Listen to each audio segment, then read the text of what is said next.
Hey everybody, welcome to the pre-show. Glad you're here. Salta Paul, Prodigal Hegelian, Kira OC, got the OGs chilling in the chat. Daniel, yo. Let's see, we got the Rumble still catching up, folks. Rumble's coming in slow, but we do have MSDS in the chat, American flag heart and a dancing dog emoji. Sandra, what's up?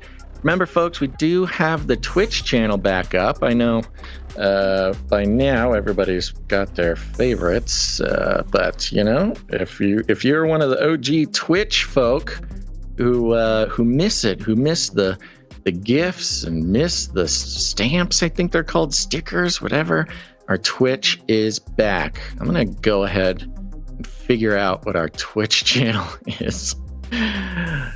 Twitch TV.Canary Cry News Talk, not /. Oh man, this is a mess. I'll just pop it in here just in case anybody wants it. There you go. Remember, we also have kick.com /CCNT. This is another one of these Freeze Peach accounts. If anybody's interested in that, helps us if you just go follow anyways, you know, go make a little thing, and you'd rather have an account than not have an account, just follow us there. It helps us out to have followers on all these locations, and if it's the same person over and over, that's okay. Just love to see it.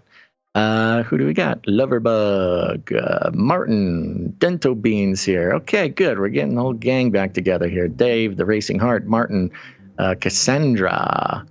Great. Good. All right, folks. Well, I just want to remind everybody, as always, that you can leave us a pre-show prayer over on canarycrynewstalk.com. Just look for the green tab on the bottom or the right-hand side. Click on that, and you'll have 90 seconds to leave us a prayer for the pre-show. Last episode, the pre-show prayer even made it to the RSS feed for the podcast broadcast. And so there you go. Keep a listen out for that.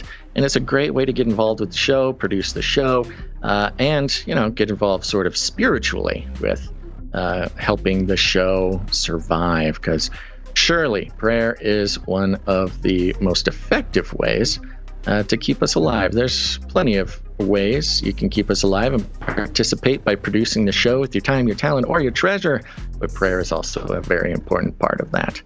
Okie dokie, yes, I see people making notes to self, submit prayer. There you go. Keep it going, everybody, and just do it now. Just go do it now. That's a good thing to do, because what we are doing is we're saving all of them and playing one per episode. So if you, no matter when you leave it, you will make it on an episode coming up. So thank you very much. All right. Well, with that, I think we are going to play today's pre-show prayer and get on with the show. Okay, folks, let's do it.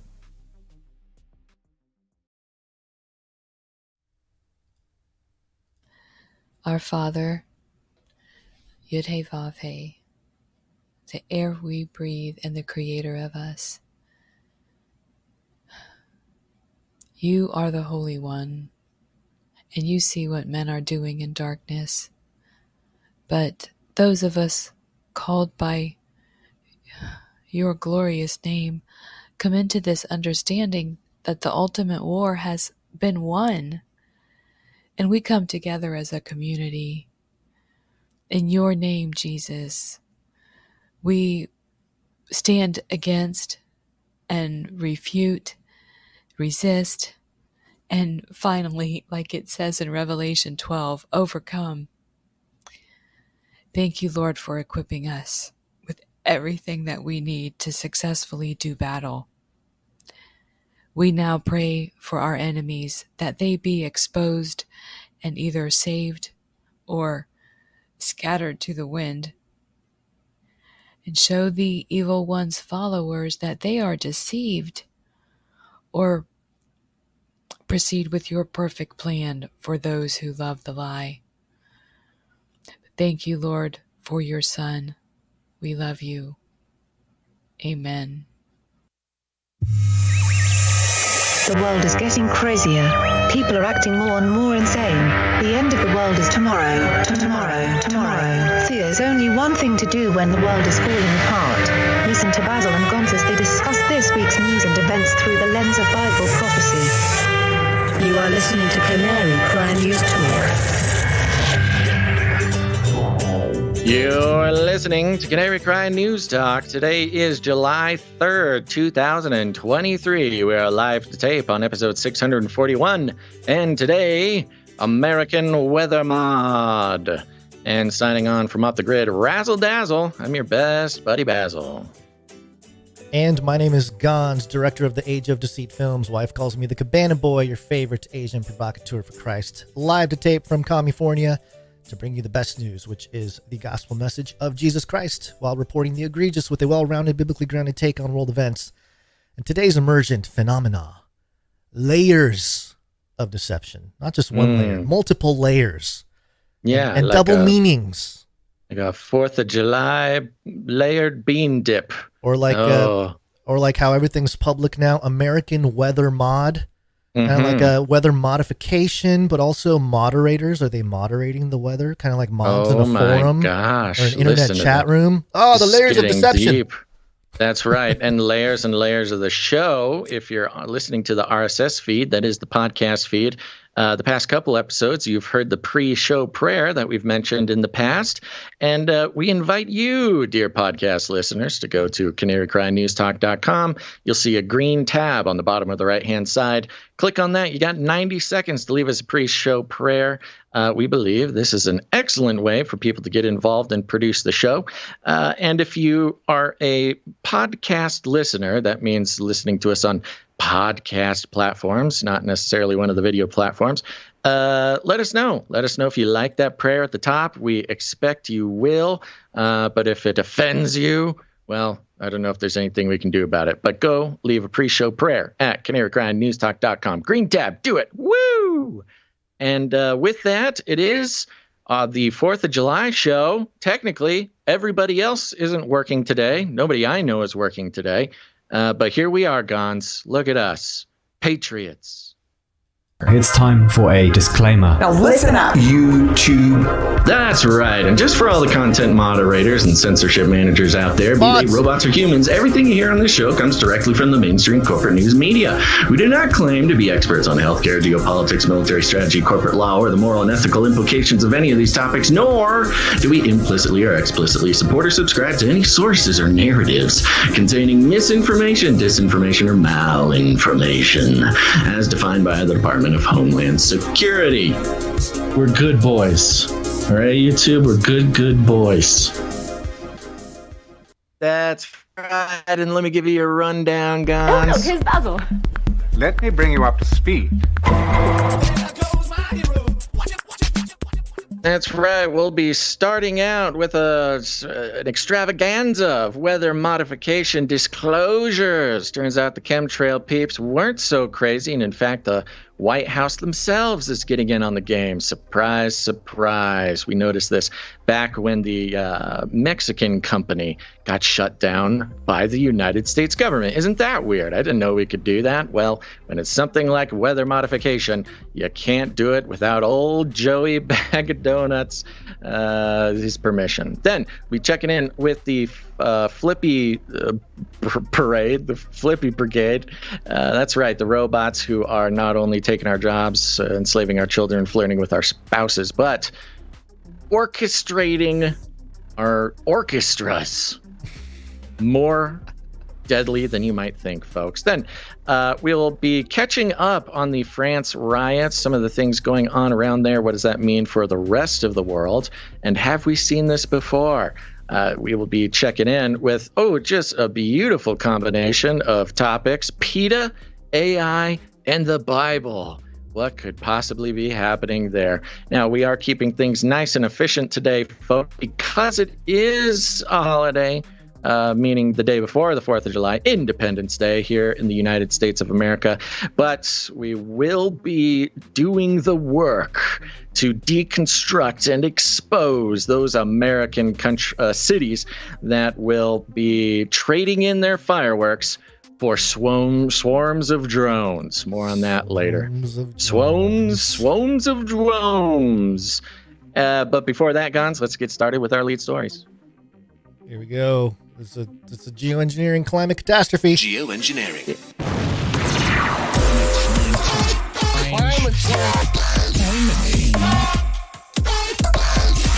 Since the beginning of time, man has yearned to destroy the sun. I will do the next best thing. Block it out. Climate change. Climate change. Mass extinction.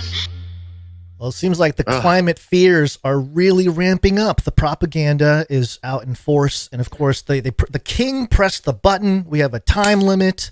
It's go time. It's go time for the fear. Let's go. Let's be scared. The weather's going to kill us.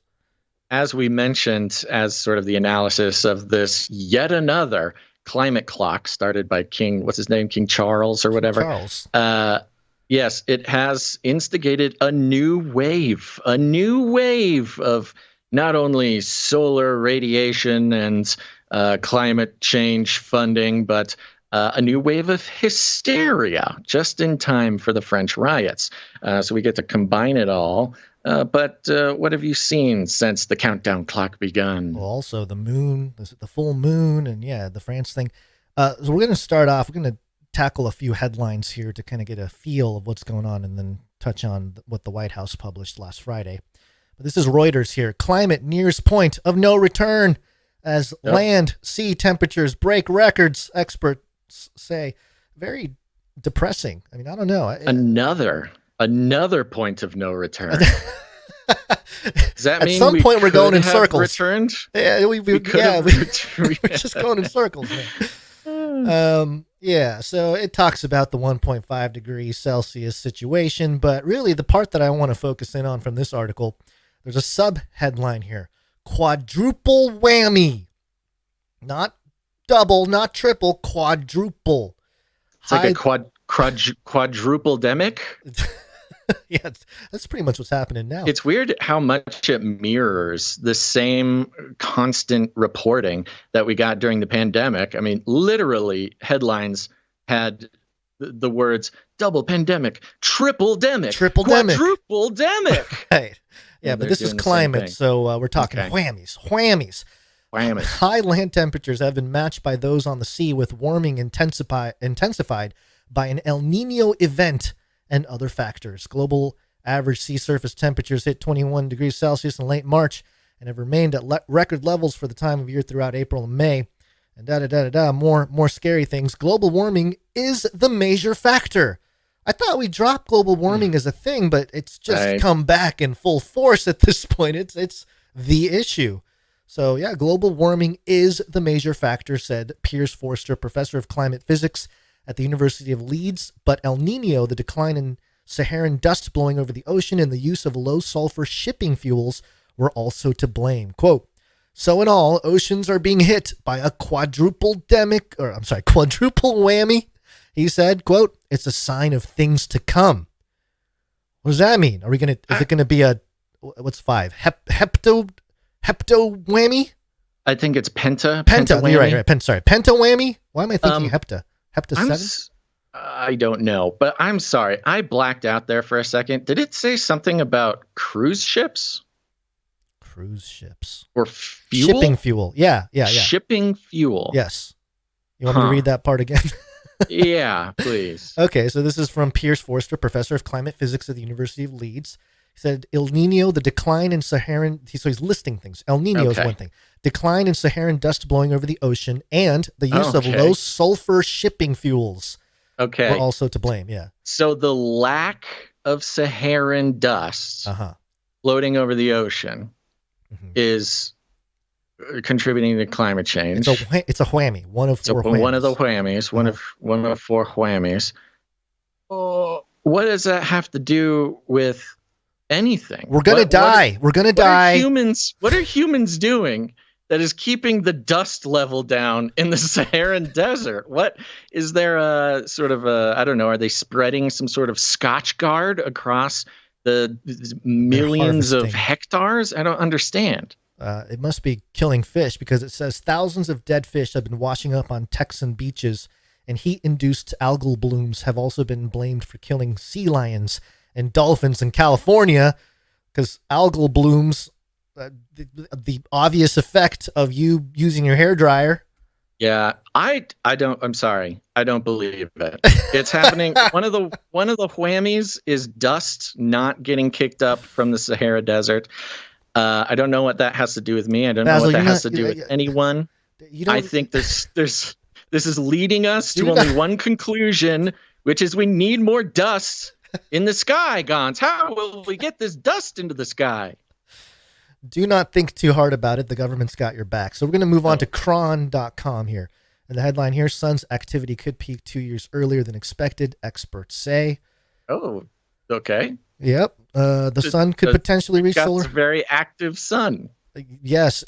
I do believe these happen in cycles anyway. Do they not? Yeah. Yeah. So yeah, they do. They vary I think they're referring to the 11-year cycle. Yes. Which at the quote unquote climate change deniers have talked about the 11-year cycle forever, but are called sort of crazy for thinking that could have anything to do with it. So, what is this? Is it the Politico? Yeah. No. No, this is Cron. Cron. It does quote. Okay. It does quote Alex James, not Alex Jones. Alex James, solar physicist at the University of College London. Alex Jones's radical Democrat persona in London, University of College London. Yes, he's the British Alex Jones. Oi, mate! Oi, mate! Make the frogs gay. The sun is making the frogs straight. Okay, so we have our UK. All right, so anyway, that's more fear there. But this one, I really think this. Do you have something to say about that whole Cron thing, or let's just move on because there's Cron? Well, yeah, okay, just a second. Go ahead. Yeah, we're talking about climate change, right? But then there's the sun's activity that, on certain cycles, the sun is more sort of agitated and blasts more radiation every once in a while, heating things up, causing a little bit of chaos in all sorts of different ways, which is separate. The climate change deniers are the ones who say, look, sometimes the sun just like flares up and makes things hotter. There's these cycles where the climate changes and the sun is part of it and blah, blah, blah. For years, maybe even decades, at least the decade of us doing our work, we've heard, that has nothing to do with it and you're a crazy conspiracy theorist. And then here on the Cron, the Cron says the sun could potentially reach solar maximum, a peak in the solar cycle that could cause major problems for those of us on Earth. By the end of the year, according to a report from Live Science, roughly every 11 years, the sun's magnetic fields get tangled up until it results in a massive reversal of its north and south poles. During this period of increased solar activity, more sunspots appear on the surface of the sun, prompting more solar flares and storms that could potentially disrupt communications, damage power infrastructure, and affect satellite operations on Earth. Okay, we've heard this, yes. So it's either the climate or the sun. Both have the same damage effect on Earth infrastructure. Yeah, and they say in this article that, it's going to cause all sorts of problems when it comes to climate change, but we don't need to get stuck on it. Keep me going. Take me down this. I was just going to say the talk about the sun having nothing to do with how we, recycle or something like that. They're going to talk about quantum climate at some point. That's just a red book thing out there. Quantum climate. Okay. Quantum climate, because everything's quantumly entangled. So anything you do is affecting all parts of the universe and galaxy. And so we'll have a politically justified butterfly effect. There you go. Okay, so this one was fun. ScienceAlert.com. New paper links climate change to shrinking brain size in humans.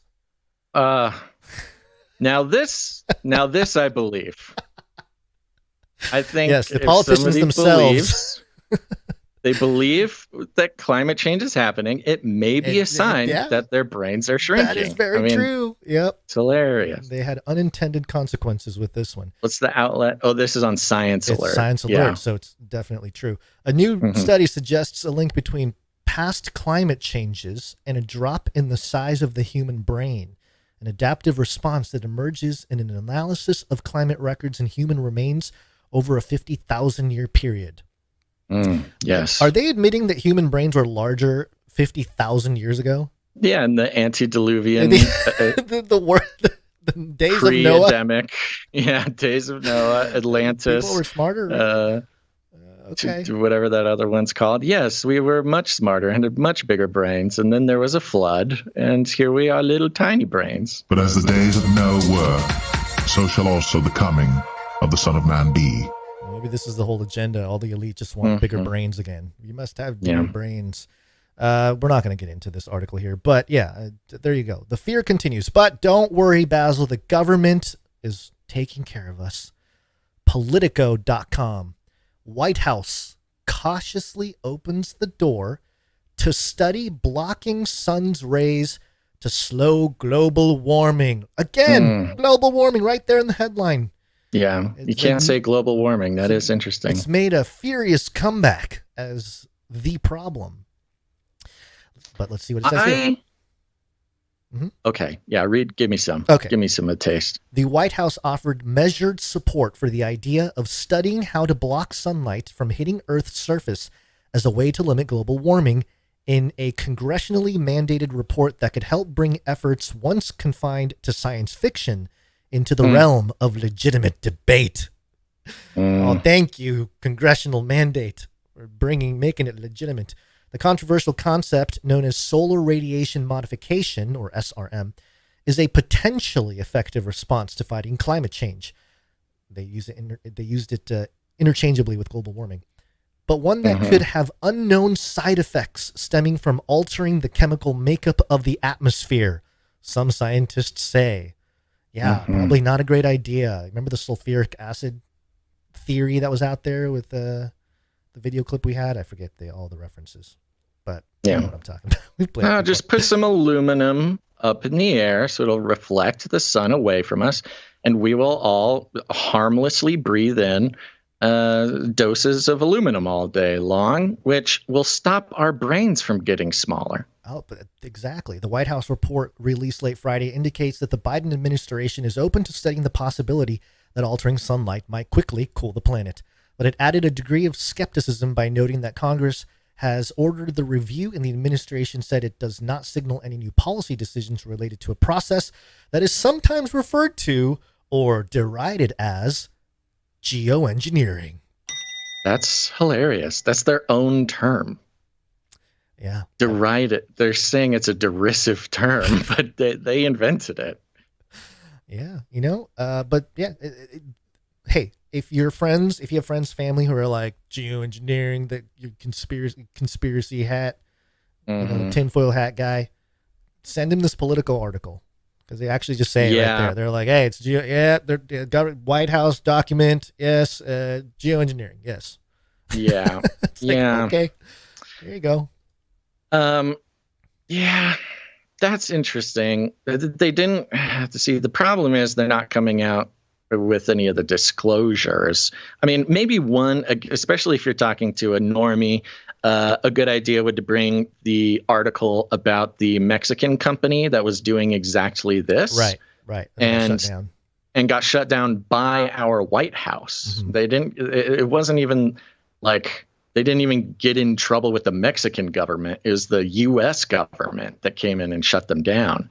So maybe when you're talking to a normie, you can at least kind of, I don't know, compare those. I'm trying to think, because you could see somebody being like, yeah, just because they're talking about it now doesn't mean they have been doing it for decades and blah, blah, blah, blah, blah. But you get the point, folks. It's good. It's good. Yeah. So just another part here. I'm putting myself in the shoes of a normie reading this, and maybe a conspiracy theorist friend sent me this article or something, and I'm reading it and I see geoengineering. Okay, fine. I guess that's true. But it says here, skeptically or not, that the White House weighed in on solar experimentation at all is remarkable. The concept has created divisions among experts, with some saying it could be the last line of defense against runaway warming if nations fail to reduce their greenhouse gas emissions, while others warn that it could result in an atmospheric substance dependency that, if stopped, could lead to abrupt increases in temperature. So it's like stuck between a rock and a hard place almost. It's like it's going to happen. Just there's two outcomes and they're both really dire. The substance dependency is pretty It's hilarious, interesting. isn't it? It's kinda... I mean, of course, the Biden administration would come in with a concern about drug dependence when it comes to spraying goop into the air. There's some connections there. I've ordered more pills than anyone in the world. Yeah, that's right. So there you go. I there's a little bit more I have highlighted. We don't have to dig into it, but yeah, they published the 44-page document here. Let me just read this because it's in Politico. The 44-page document considers a few plausible ways to limit the amount of sunlight that hits the Earth, all of which could have significant drawbacks. One method is to multiply the amount of aerosols in the stratosphere to reflect the sun's rays away from the planet, a process that can occur naturally after a major volcanic eruption. Mm-hmm. Mm-hmm. Yeah, I love how it's opposite. It's opposite of what it's the sort of campaign has been for many decades. I mean, the hairspray thing. Yeah, everybody's got to stop using hairspray because it's making a hole in the ozone layer. And then recently, the ozone layer is fixing itself. Yeah, it's closed up. It's great. Yeah. We did it. Now we got to put more aerosols. It's almost like cans of hairspray being sprayed into the air became a substance dependency for our planet's atmosphere. And then when they 80s, stopped, once again, we got issues. That's right. The 80s really got, not only did it get a lot of people hooked on, Coke and rock and roll, but also got our atmosphere hooked on hairspray aerosols. We got to give the earth its fix, man. Well, the Bible does say that creation groans in eager of the revealing of the sons of God. So yeah, you're right. I mean, the earth itself could be like, hooked on the stuff, man. Gotta help me out, Jesus. You gotta come back soon. It's not going well. Yeah, this is real quick here. At the end of this Politico article, it says the White House didn't immediately respond to questions about the timing of the new report or its potential political significance. Given the polarized political climate in the U.S., the Biden administration is right to proceed with caution, said Talati, a political veteran of Capitol Hill and the White House who most recently served in President Joe Biden's energy department. Quote, politicization around climate change has obviously been a huge driver of policy gridlock on reducing carbon emissions, she said. Quote, and so I think trying to avoid politicization around geoengineering is also important. Mm-hmm. Yes, we would love a bipartisan consensus to spray chemicals into the air because that way, look, if it benefits the elite class, they're not going to be fighting about it. They'll be throwing their money at it. Of course, this is only 6 months, maybe a year after Bill Gates started touting his geoengineering project he's been working on. Something like that. I really think this is preparing for people that are against the idea of actually geoengineering our skies, which they've been doing for decades. But now that it's out in the open, the fact that it's being presented by the White House means it is being politicized. And this sets it up for, hey, we're bipartisan on this issue. Anybody who's against it, you're a crazy conspiracy theorist. Yep. That's exactly where this is going. It's going to be exactly like vaccines. Hey, if you don't want to spray, no, you don't get to play. No spray, no play. Boom. Put it on a shirt. Job. Sell it to the government right there. No spray, no play. I would not be surprised if they actually do steal that one. They might, yeah. You're welcome, NSA, for those ideas. So there you go, all the scary stuff. Now let's dive in just real briefly here because I did take the time to kind of look through the document, Whitehouse.gov/WP-content. We're using WordPress. Anyway, the document is titled Congressionally Mandated Research Plan and an Initial Research Governance Framework Related to Solar Radiation Modification. Government documents, I think their goal is to make it sound as boring as possible because, it's all crazy stuff. They don't want people really understanding what's really happening. The banality of evil. Yes. And so there's a part here. Okay, let me make sure I have the proper quotes. This document focuses on atmospheric-based approaches to solar radiation modification, SRM, specifically stratospheric aerosol injection, SAI, and marine cloud brightening, MCB, following the recent extensive 2021 National Academies of Sciences, Engineering, and Medicine, that's NASEM, report, reflecting sunlight, recommendations for solar geoengineering research and research governance. And by the way, that link, they have a reference here. It's the first reference they have or source they have, and people can go look at it. I really was not that impressed with the sourcing, which becomes a theme here with this document. Also following approach of the 2021 NASEM report, this research plan mentions cirrus cloud thinning, CCT, even though this works by increasing outgoing thermal radiation and hence is not strictly speaking SRM. There is relatively little work to date on CCT, and the plan's treatment is to reflect reflects that paucity of knowledge. And later on here, it says the ongoing Holocene. Let me find that page. Oh, it's page 33. Let me just get to it. Oh, perfect. Yeah. So there are ecosystem services here. Let me just do the Holocene here because that's faster. The ongoing Holocene extinction event is likely driven largely by human-driven stressors, resulting in loss of biodiversity in terrestrial and marine environments through the Earth at a rate unprecedented in human history. So pretty bold claims. Just White House coming out stating it as fact. I'm not 100% what that means. Is Holocene extinction like the current extinction event that we're in? I think that's what they've labeled it. Yes. Okay. The current one. And so you look at the source, number 56 reference here, and just follow the links. And it takes you to UN Sustainable Development Goals 2019, Nature's Dangerous Decline, Unprecedented, Species Extinction Rates, Accelerating. And you can click on the link, but I believe it is dead. Oh, no, it's not dead. Oh, good. Something must have happened in transition here. Yeah, so there you go. And it's a UN Sustainable Development Goals website. And so what I want to point out is that very similarly to if people in the truth community and all this were making videos, writing books, writing articles, doing podcasts, and linking to UN websites like this one to show like, hey, this is exactly what they're thinking. They publish it. It's not a secret. It's not a conspiracy. It's like out in the open. And the same documents or sources are being used by the White House to justify the exact thing that the conspiracy theorists and truther people have been saying they're up to all along. So I just think it's a great example of like, oh, we weren't crazy. We were completely right about the fact that these people have an agenda. They're working in tandem with our White House, our government. We didn't vote these people in, but they somehow supersede our governments. And I documented all that stuff going back to 2015 when the Pope came to New York at the UN Center and declared the 2030 agenda. And I remember, I think I made the video and I was like, what? Okay.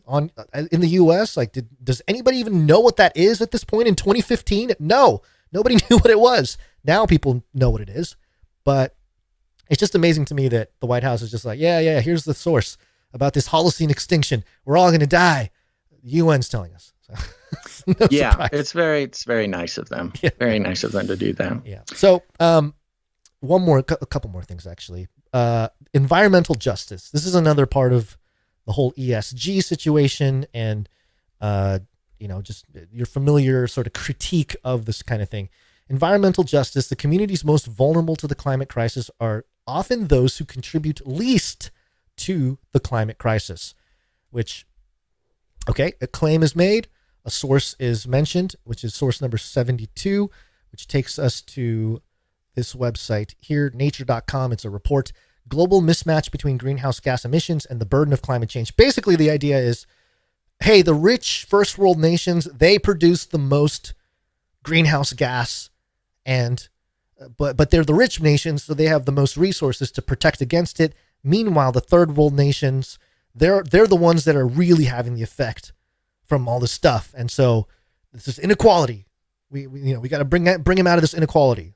The same sort of woke argument. Yeah, the same sort of emotional manipulation. Yes, and of course, to save the third world from, or the developing world from the disasters of climate change, how we fix that is by giving more money to corporations. And leaders. It says here in the abstract of that nature.com article, in 2010, only 28%, 16% countries had an equitable balance between emission and vulnerability. Moreover, future emissions scenarios show that this inequality will significantly worsen by 2030. It's the same years popping up all over the place. 2030. Everything is based on this agenda. So don't if anybody tries to tell you it's coincidence, there's plenty of evidence to suggest that it's not. Things falling off walls. I'm getting excited. And to that point, they have a thing that they mention here where they say in the United States, frontline communities, those that experience the first and worst consequences of climate change, are largely low-income communities of color, immigrants, migrants, and people who speak languages other than English. That's an interesting way to categorize that by language. Mm-hmm. Really gives it that social justice flair. They don't speak English, so what? You want them to fry? You climate change denier. Climate change denier, racists. You're racist now too. So it's all the things you'd expect, packaged in a way where the government is basically admitting that geoengineering exists and they'd like to take part in making sure that it goes well. Yeah, and that's the fun part about this whole thing. Of course, like so many stories that come specifically from the White House, it's stuff that we've all known about for a long time, and has been put together by many independent researchers, things like this.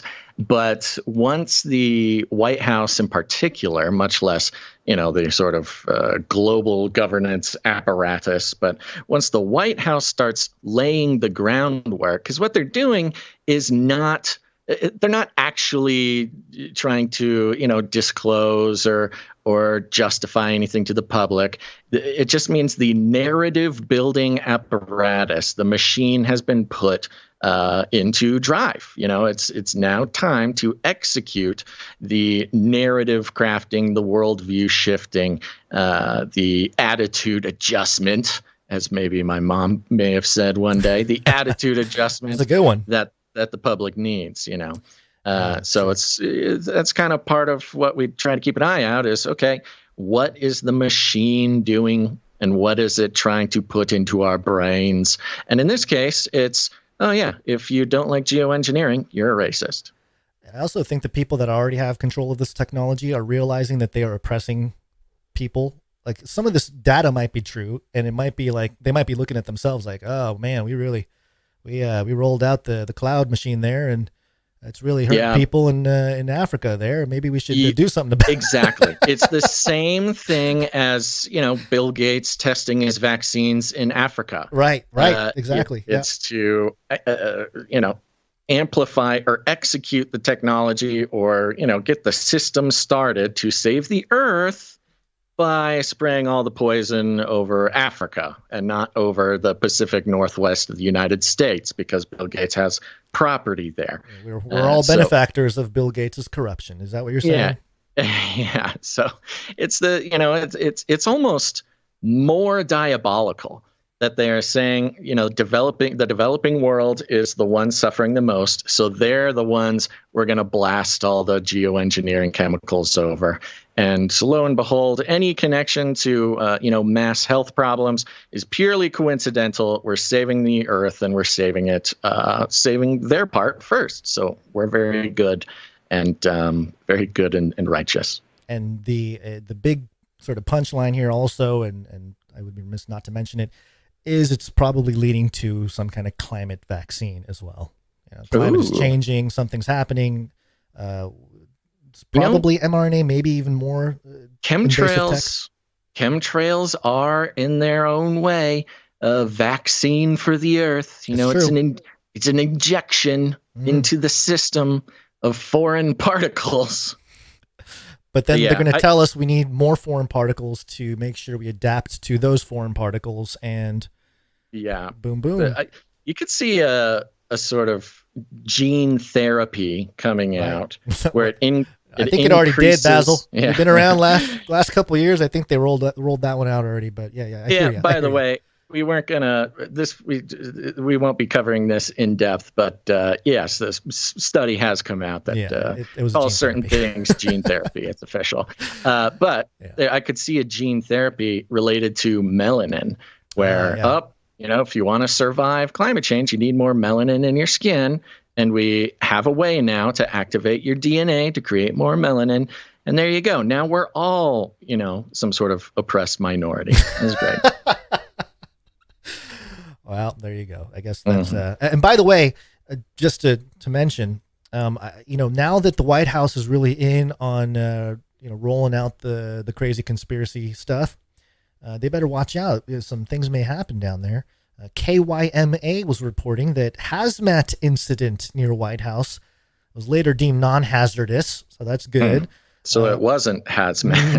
No, but hey, you the hazardous material wasn't hazardous or material. It was immaterial. The Secret Service located an unknown item on the White House complex on Sunday. The discovery prompted local roads in the nation's capital to be briefly shut down near the White House. The White House grounds were also evacuated as a result. But then they found out that it's non-hazardous and everything opened back up. But there was a moment there, all this climate stuff, and maybe a climate terrorist, eco-terrorist came and wanted to fight against. Hey, that's the other thing, the eco-terrorism thing. We haven't talked much about that, but I think we have a jingle for that too. It was a can of Aquanet that Hunter Biden left out on the that's right. out on the thing. That's right. Old hairspray joke there for anybody. Yeah. Okay, well, sounds good. You ready to keep moving? Let's Monday. Gary, what day is it? Monday? Sounds like somebody's got a case of the Mondays. Gary, what day is it? Monday? Yep, it's Monday, folks. We're doing it. Here we are. Wouldn't want to be doing it any other way than spending it with you, dear Canarians. Gons, anything to report over the weekend here? Were you preparing? Have you gathered up all your California-approved fireworks for the holiday? No, I have not. But my new location is on a bit of a hill, so I believe I will be just fine to see all of the festivities from my perch above as I judge everybody for their behavior. Are you on one of these hills that you can see maybe multiple fireworks shows? It's possible. I don't know across the city. So we're first 4th of July in this house. So we've been here for 3 weeks. So, but you're not going out. You're staying perched on. We're staying in. A bunch of family coming over. It turned into a bigger thing than I was expecting. So hey, you can't do 4th of July without kalbi. That's Korean barbecue. And rice. That's what my mom wants to do. So, hey, you know what? Hey, it's America.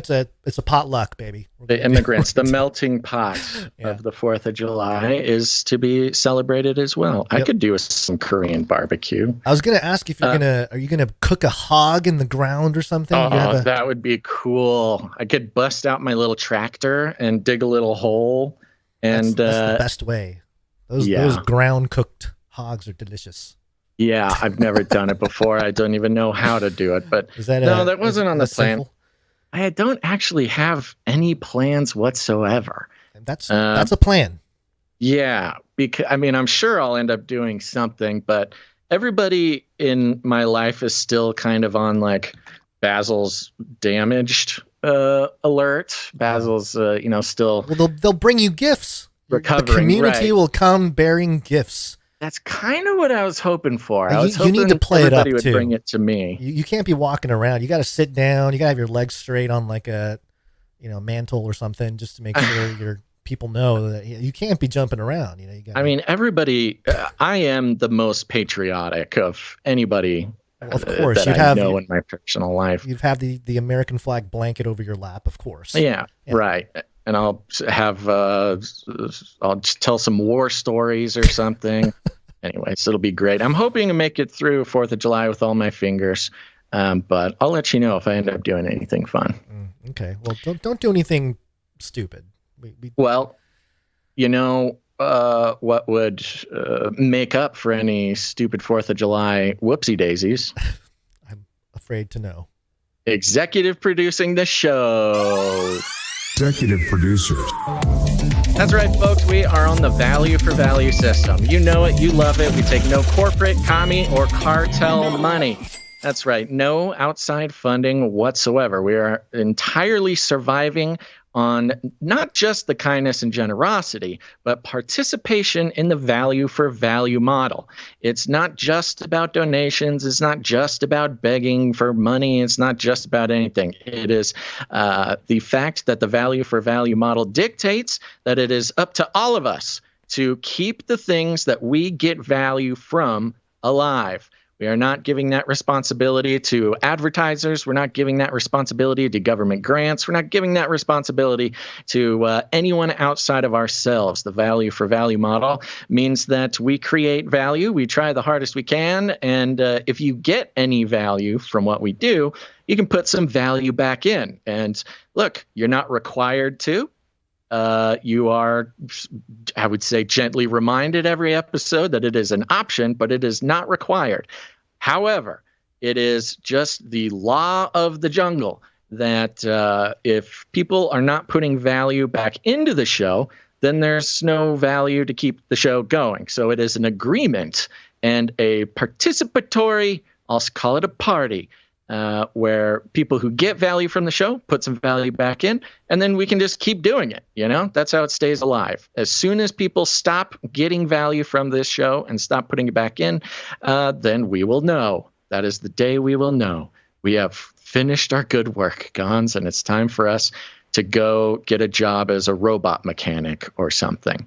But today is not that day. We are on the value for value model, and that's why we thank our executive producers up here at the top. Executive producers are those who send in the value in fiat currency, I guess crypto you could send it into, of $100 or more for any individual episode, gives you the executive producer title. There can be as many executive producers as people who send that in, but we thank them at the top of the show, and that's what I'm going to do right now. Gons, what do you think about that? I think it's a great idea. Okay, great. Yeah. So for those who received our email alert today, you saw we did a little breakdown of the child care budget. And as of the moment of sending the email for everybody on our email list, at the time we sent the email, we were $75 out of $120 for keeping the child care payment paid so we could sit down and do this episode. So we only need $43. And I thought, surely somebody will executive produce and cover the costs. And we live our lives trusting the Lord will inspire people to keep this show going. Haven't you seen the birds? Did they hunger?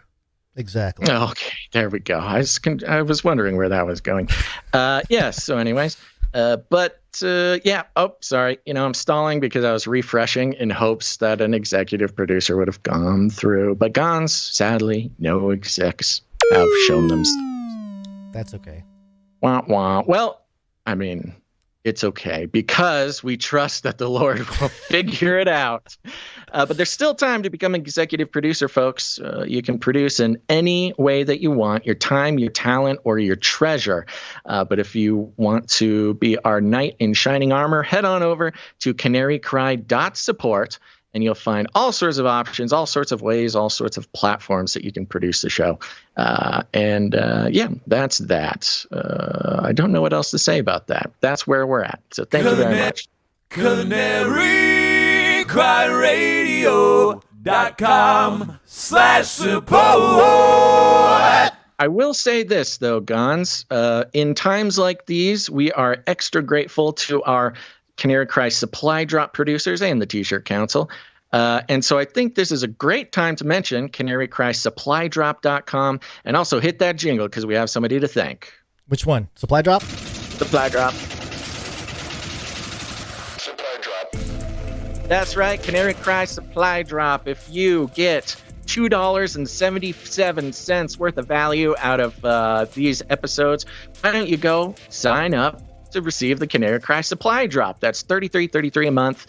And on top of producing the show, not only is that a full 1 hour of childcare per month that you're pitching in, but also every quarter, you'll receive a big old package with custom created, made in America, ultra awesome Canary Cry gear that we put together. It's really fun. We're starting out this year by sending out, including not only a CD from one of our very talented Canary Cry musicians, but also a DVD copy of the Age of Deceit film. We will be putting the Age of Deceit films in all the supply drops from now until next year. So you'll want to go sign up, canarycrysupply.com. And like I said, the monthly producers are, in days like this, the reason we're able to do the show on top of the producership for individual episodes. But if you want to go do that, it's a great way to support the show. Set it and forget it, but also receive cool stuff. You might even forget that you're going to get cool stuff, but it will show up. And we have a new signer-upper, new supply dropper. I don't want to thank them right now, and that is supply dropper Sir Guthbrander. Sir Guthbrander. Thank you. That's right. He's a knight of the Canary Cry Roundtable, of course, an honorable knight, and came in and became a supply dropper. Thank you very much, Sir Guthbrander. Thank you. And hopefully that is inspiration to anybody else who perhaps doesn't have the time or the finances to come in for individual episodes, but they can find it in their budget for $2.77 per episode, and also get cool stuff. Just something to think about, folks. Canary Cry Supply Drop. Okay, anything else here before we get back into the show? Just a supply drop jingle. Waiting for supply drop.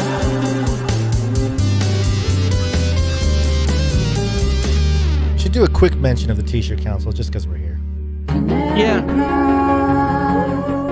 T-shirt council. Yes. You know, I'm thinking, obviously not today, I don't have it prepared, but we'll do a reveal of the next Canary Cry T-shirts chosen by the Canary Cry T-shirt Council. I'm very excited about this one, and I think everybody else will as well. We had some questions, Gons. We had some questions about people receiving the Canary Cry T-shirts if they're not a part of the Canary Cry T-shirt Council. I don't know how or if that's going to happen. So really, the best thing to do is to sign up for the T-shirt Council. Go to canarycrytshirtcouncil.com. It's an elite secret society, the most important and reverent secret society in the world. And their sole goal is to flex their power and decide what the quarterly Canary Cry News Talk T-shirt will be. And the decision is in for this quarter, and I'm very excited to reveal it when I get the chance, which is not right now. But thank you. Go to canarycrytshirtcouncil.com to sign up. Excellent. All right, you ready for Flippy? Ready. Flippy update. Do you want fries with that? That's right. It's time for the Flippy update, folks. Flippy is our colloquial name for the disembodied robot arms that are taking our jobs, enslaving our children, and flirting with our spouses. We use talking about Flippy as a way to explore all the new, fun, and exciting ways that robots are taking over the world. And now there's nothing we can do about it. Today's Flippy update is coming from Reuters, mirrored here on MSN.com. And the headline, Robot Takes Podium as Orchestra Conductor in Seoul. In Seoul, Gons. There's Seoul, there's the double layers of conductor, because he's a robot, get it? He's a conductor, but he's also a conductor of electricity. Oh, I've trained you well, Gons. You've been paying attention during the Flippy updates, and it warms my heart. But yes, of course, this happens in Seoul because not only do the Koreans love these robots, but these robots have soul. It reads like this. An android robot, Ever 6, took the conductor's podium in Seoul on Friday evening to lead a performance by South Korea's National Orchestra, marking the first such attempt in the country. First attempt. The two-armed robot, designed by the Korea Institute of Industrial Technology, made its debut at the National Theatre of Korea, leading musicians in the country's national orchestra. The robot, with a humanoid face, first bowed to the audience and started waving its arms to control the tempo of the live show. Quote, "Movements by a conductor are very detailed," Choi Soo-yeol, who led Friday's performance alongside the robot, said. So this is the conductor leading alongside the robot's guns. Cheaters! It's a cobot. Cheater! It's a cobot situation. This robot isn't to come put your orchestra directors out of business or out of work. No, it's just making the job easier for the conductor, Gons. We've seen this narrative play out in every field that the robots have inevitably taken over entirely. Quote, "The robot was able to present such detailed moves, much better than I had imagined. But Ever-6's critical weakness," Choi said, "is that it cannot listen." It cannot listen. There's no soul in the robot to listen. How are you a conductor robot and you can't hear? You can't put a microphone in his ears? Yeah. Come on. It sounds like some cope. Sounds like some cope from the conductor here. Lee Young-ju. Is that a burn? You think he's a burn? He can't. What? He can't really hear. I think he's scared. Uh-oh. Lee Young-ju, an audience member who studies traditional Korean music, said that the robot's moves, though impeccable at keeping the rhythm, lacked breath or the ability to keep the orchestra ready to engage collectively and instantly, which he said was essential in performance. Now, Gons, have you ever served in some sort of group musician capacity, in an orchestra capacity? Were you in band in high school? Yeah, I played violin. Anything? Played violin in fourth grade, fifth grade. Yeah. So you are aware of this, which is, for a non sort of musician who's ever played in one of these types of groups, the conductor, it's sort of very mystical almost. They move their arms a lot. It seems like the whole group is responding to where they're waving their little stick. And the conductor, sometimes gets very into it. There's like a performance all in itself. And you ask maybe somebody who's never been in an orchestra, like, how do you think that works? What do you think the conductor's doing? And you'll hear people ponder, like maybe when he puts his stick up high, it means play higher or lower, or he's controlling the orchestra with his little stick, waving it around frantically. But for those who have been in high school band or any orchestra type situation, you really know that all the conductor's truly doing is just, he's a metronome. He's keeping the time. He's setting the pace. And yeah, he can sort of give suggestions and wave his arms and, get in your face in one way or another. But essentially what a conductor is a human metronome, which is pretty good news for the robots, because robots are much better metronomes than humans. This idea that the orchestra conductor has to breathe and listen and really be an essential part of this performance, while not untrue, is much sort of less involved than I think most people realize. Do you agree with what I'm saying? Yeah, I do agree. Yeah. But also, once the Neuralink is in, your whole little defense is gone. It's out the window. I mean, the robot can feel everybody even more than they can feel themselves. That's a good point. And it was admitted by this audience member who studies traditional Korean music. He said it kept impeccable rhythm. It did the job. The robot did the job. But of course, you need some crazy-haired conductor flapping his arms and feeling the music and stuff. I mean, I will say this. The conductor is sort of an essential role to play in a performance, because people just want to watch them. They want to look at a human, feeling really the music. Exactly. Telling them how to feel about the music. Yeah. So I could see that. But, in essence, a conductor bot is probably one of the best uses of an android robot in sort of a performance situation. But this is bad news, because not only we've had robots sort of take the position of musicians. A robot can not only just play a track, but we've seen robots play guitar, play cello, play drums, and they do it really well. Playing the instrument is one thing, but playing the band is another thing. It's this, there is an extra dimension, an extra layer, if you will, Gons, to not just have a robot playing the music, but leading a group of humans. This is putting a robot in a leadership role. And I think might be one of the first, at least public displays, of putting a robot in a leadership role over human beings, especially in sort of a physical way. I think this is a big step in the psychology or the psychological manipulation of, increasingly putting robots deeper and deeper into essential parts of our lives. In this case, we get to watch a robot lead men and women onto the battlefield of traditional Korean music. And so, therefore, we should trust them, to lead our children in,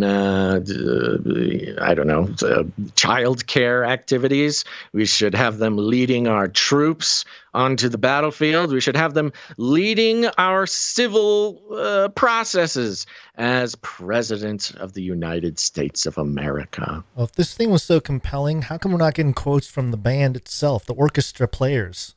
Oh, that's a really that's good next question. level, where it's like, oh yeah, I was about to fall off this beat here, but I saw that cold plastic hand reverse course, and I knew it was time to pick up the beat there. And I was inspired, and I felt more of a musician than I ever have in my whole life. That robot changed the way I even think about music. Well, this is sort of the progress from when we went from reel-to-reel tape to DAWs, digital audio workstations, and MIDI and all this kind of stuff. MIDI was really the first time I was like, oh man, we're going into some crazy robot worlds now, because you don't have to know how to play anything. You can just plot notes on a grid and make music in time. Everything's in time, so that kind of stuff to manifest. But it is sort of different when you have a physical presence. That's right. Contained with all that stuff. So I don't know. I mean, it'll be a novelty until it's not, and until it's normal. And I will normal. At the obligatory, those who follow the Flippy update, how they have to end every single article about robots taking your jobs. They put it in every single one. It is part of the process. And yes, Gons, you already guessed it. Here's the quote. Okay. It was a recital that showed that robots and humans can coexist and complement each other rather than one replacing the other. Hey, Choice said after the concert. This large wooden horse is just a mere horse made out of wood.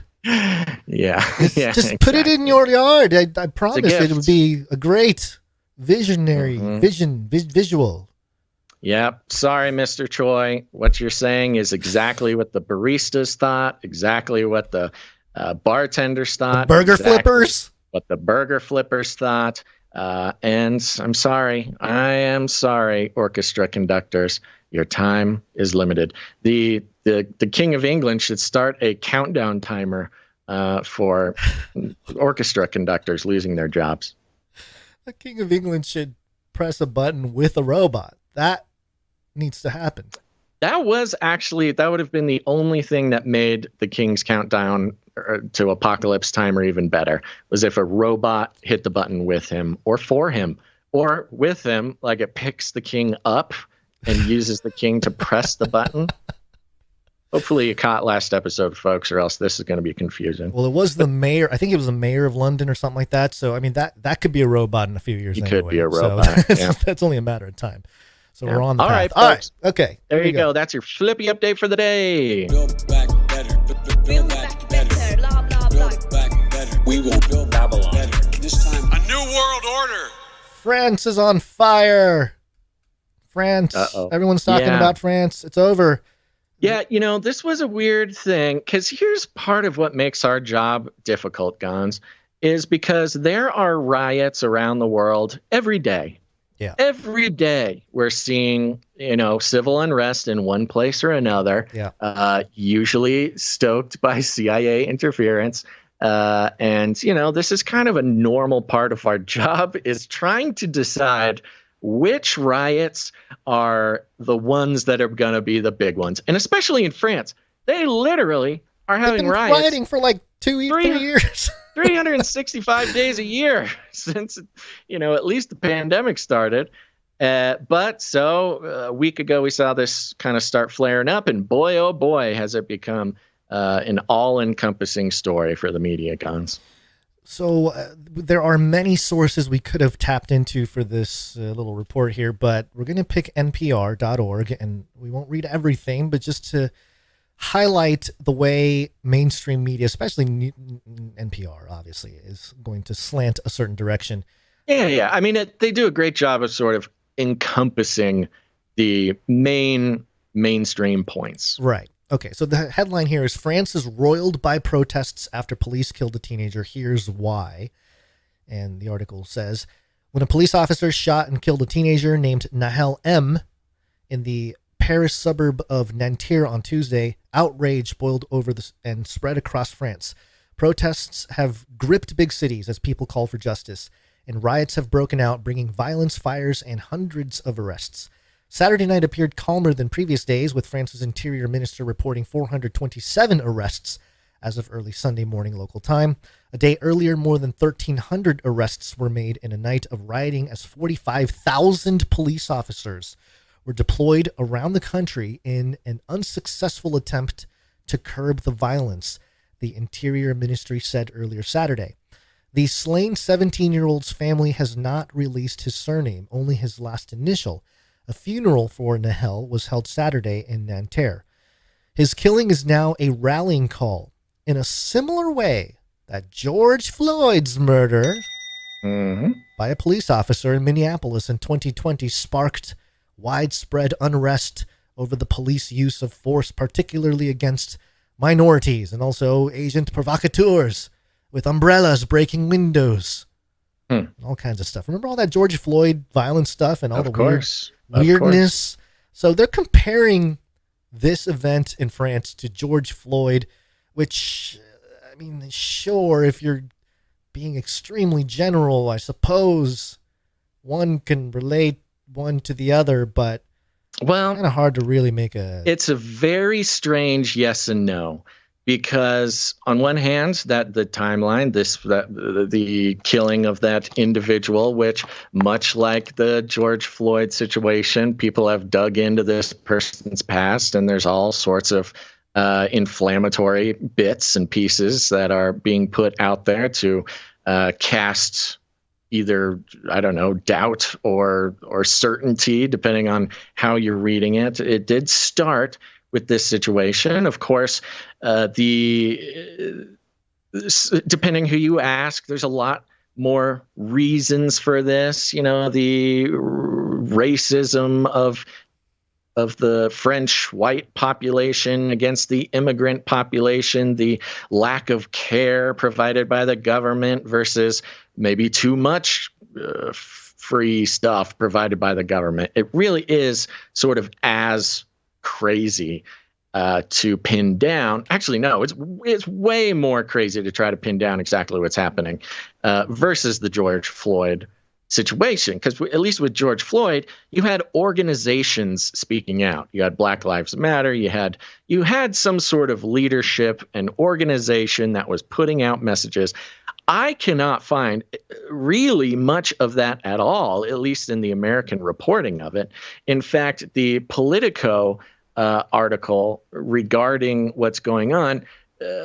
What is it? July 3rd. Yeah. So sorry, I could send you this link if you want, or you could Google it or something. Yep. Here, I'll pop it in. It's right on our document there. Okay. Yeah. So just a few paragraphs of this really shows how confusing it is. It says the politics of the French riots is the headline, and the subheadline goes like this: this is largely an insurrection without aims. So they're calling it an insurrection, which now we're talking about, politically motivated regime change as the goal, but without aims, a scream of fury, an anarchic rejection of government. So now you have an anti-government sort of thing, an act of gang warfare writ large. So now you have organized crime, a competition in performative destruction.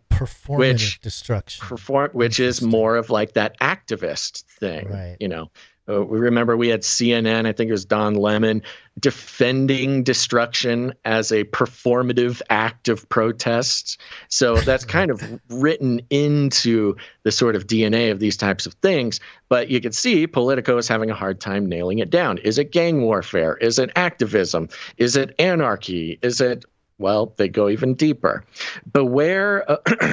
Sorry, it reads like this. Beware of those who offer a simple explanation of the riots that have exploded in multiracial suburbs across France. So immediately they're pinpointing the immigrant populations here.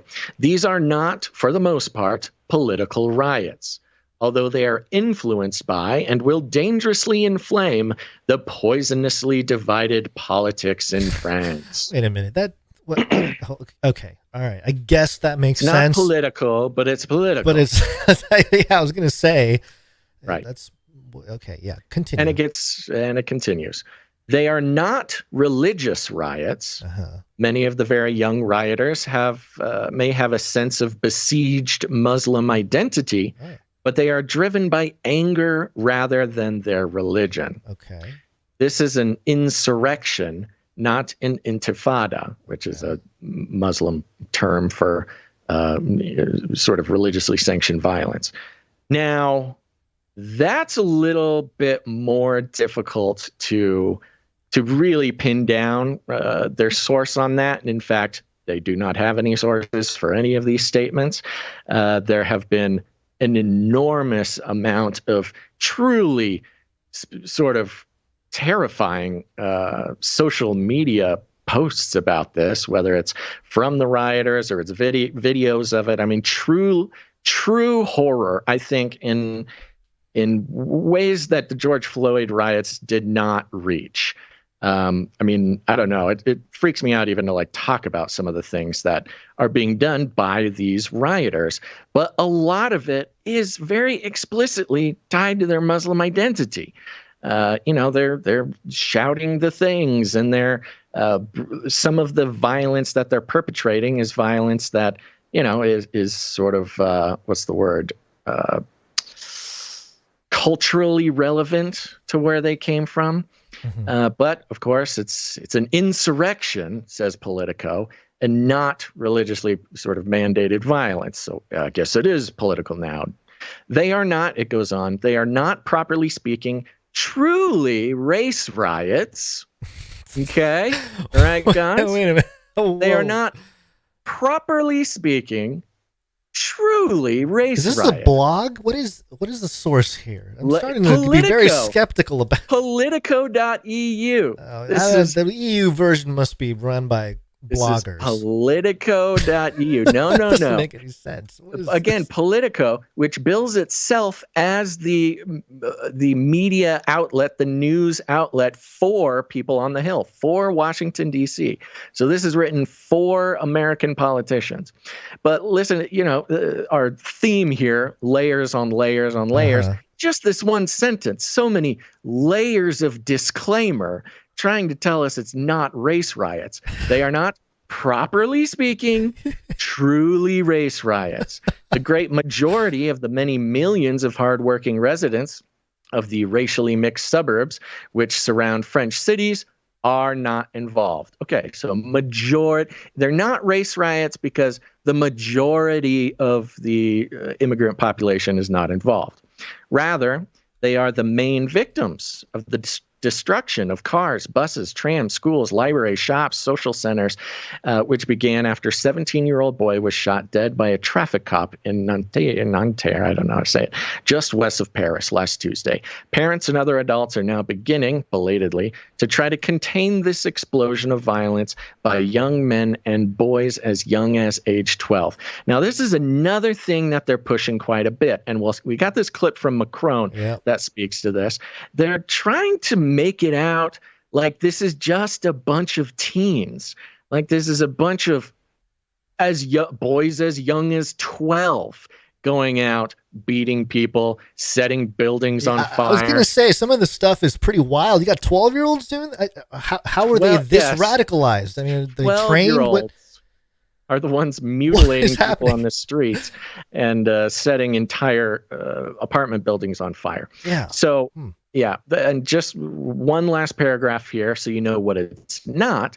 The riots are, in a sense, anti-France, but they are also, in part, mimetically French. Thank you, Politico. Grievances go more rapidly to the street in France than in other countries. Yes, we've pointed this out. The worst excesses of the largely white provincial yellow vest movement in 2018 and 19 came close in blind violence to what we have seen in the last week. Okay. So it's ongoing. It's bubbled over a little more than normal. Maybe social media or something helping it to become more of a thing. Politico is making just such a very tasteful attempt at comparing what we're seeing this week to the yellow vest movements, which started, by the way, with taxi drivers who were being pushed out of business. You know, it was very much sort of like a union dispute where they parked their cars and didn't let people through roads and marched. And, you know, I don't remember the exact level of violence, but they were not burning down apartment buildings and mutilating people in the streets and turning into complete chaos. But you have Politico here just very tastefully making the comparison to what is majority Muslim riots going on now to the worst excesses of the largely white provincial yellow vests. You know, the white riots in 2019, they came close to blind violence. Okay, so we can compare them. They cannot be compared at all, but that's just Politico doing their thing. So you have here in the American media the sort of narrative that these are young teens who are just restless with society and they're angry because they're not getting the opportunities that they wish that they could be getting, and that's why they're killing people and burning down the whole city. And one of the most poignant pieces of evidence that prove that this isn't what it's about, you know, the young teens restless, you know, is this clip from Macron. This is the leader of France.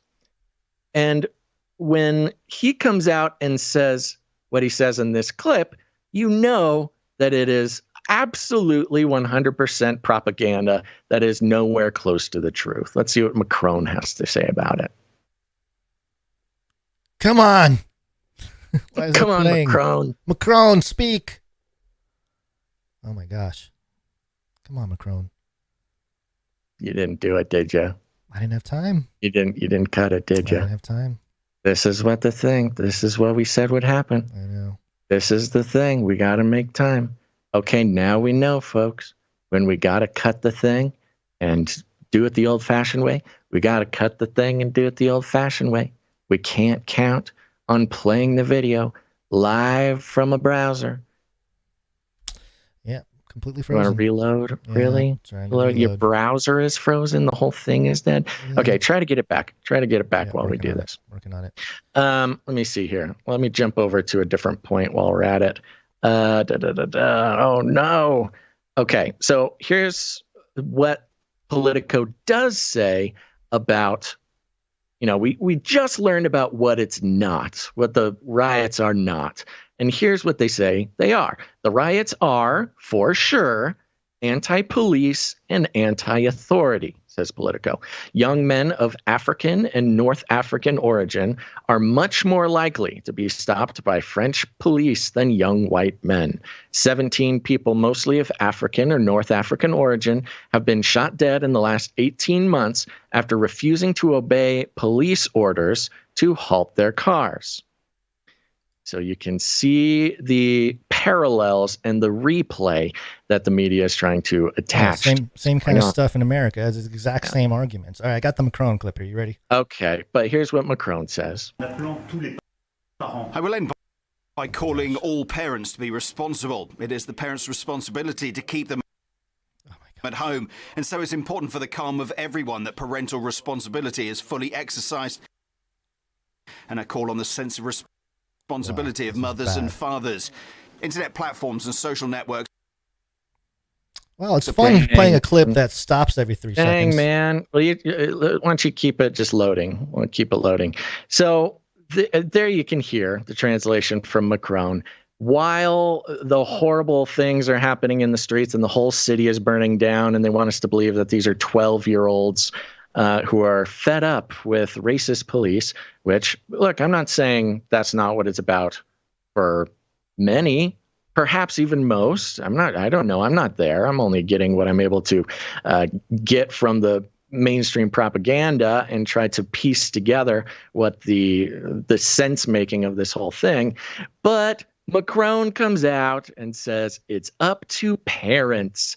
Hey, we have thousands and thousands of, young immigrant men running around. And it's not just Paris, by the way. This is happening all over France in multiple cities. And indeed, it's even starting to spread to Denmark, I believe. It's starting to happen all over Europe, where it's very specifically young immigrant men who are going out, lighting everything on fire, killing people, the whole thing. And it's because, Macron says, their parents are letting them out. Their parents are not taking responsibility for their social media use. Their parents are not telling them not to burn down apartment buildings and mutilate people in the streets. This is all just bad parenting, which shows a couple things. First of all, Macron is doing his job as sort of what I am led to believe is a sort of corrupt, global-minded leader who is carrying out the wishes of Klaus Schwab and sort of the 2030 agenda / globalization thing. This is an awesome opportunity for the government, as always, to come in and enact stricter control policies, privacy invading policies, as well as perhaps even lockdowns of a sort. Now, we saw some certain responses during the George Floyd riots where some of this stuff was talked about. And of course, lots of the law enforcement technology that was tested and implemented during the George Floyd riots were just never stopped. They just continue to this day. But France, they want their own version of this. And so it's actually very helpful for Macron in that he has the opportunity to act like the strong man that he wants to be. For as mean as he's been to Putin, the strong man, he really does, as far as I can tell, envy Putin, much like how Trudeau envies Xi Jinping. Very similar, Macron and Trudeau, it seems. But anyways, there you go. Has there been any more loading on that thing? I have no idea. Let's find out. Okay. I will end by calling all parents to be responsible. Nope, same problem. Dang. Well, we learned an important lesson today, didn't we, Gonzo? Mm-hmm. Okay, well, what do you think? Well, I have another clip here about what might be going down now in France. while cutting across to a breaking piece of input from France itself, where Not France news, is input. preparing for a partial internet shutdown in an attempt to disrupt the riots. They're going to shut down the internet to disrupt the riots. Just shut it down. Cyber pandemic. Here we go. This will be very interesting to see if shutting down the internet stops these riots. It's a pretty standard procedure. We saw it in like Africa and stuff. And when stuff got out of control in social media, they would just shut down the internet and lock people Putin out. did the same thing. Mm-hmm. Yeah. So it's a common tactic, but I mean, at a certain point, aren't they just doing it because they're flexing their authoritarian powers there? I mean, if the actual violence has died down, they'll probably still do it as a demonstration. It's a big part of it. Yeah. You know, and it actually kind of connects with Elon's sort of, what was he doing? He's doing his little performative destruction. Yes, the limiting tweet view count or something. Yes. He created a firmament of access to Twitter. Out of nowhere. Yeah. And without warning, there was a change to Twitter that limited the amount of things that you can actually look at per day, depending on your blue check status or not. And it really kind of messed up a lot of stuff for a lot of people. Yeah. And, you know, with the Arab Spring, which is similar amount of violence that happened years ago, it was Twitter that allowed for the Arab Spring rioters, protesters to navigate, to organize these types of things.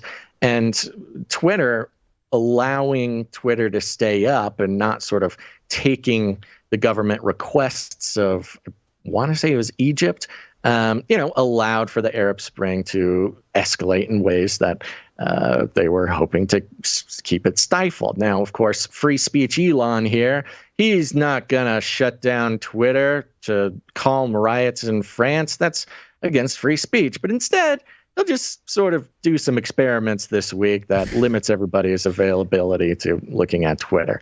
So who knows? It's a little bit of a conspiracy theory, but the timing is really incredible. He changed the number in the middle of the weekend too. So initially it was, if you have a blue check mark, you can see 6,000 tweets, and that's it per day, per 24 hours or whatever. And then he came out later and like, oh, it's been moved to 10,000. I was like, oh, okay. Well, I wonder what caused him to change that little line of code, the number limiter code. Yeah. It's pretty amazing. Right. But now, just a quick mention here on the Politico article, Politico.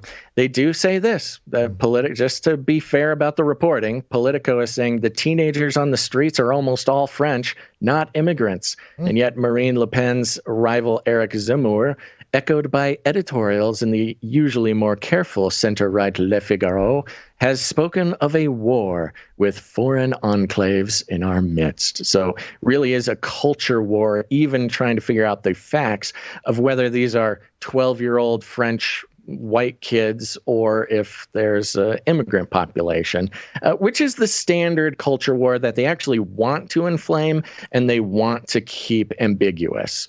It serves both political parties, both sides of the aisle, and indeed the coin that the two sides of, the political spectrum serve, the one coin, metaphorically, even just call them the banks. Either way, the ambiguity about who these perpetrators are is very useful. I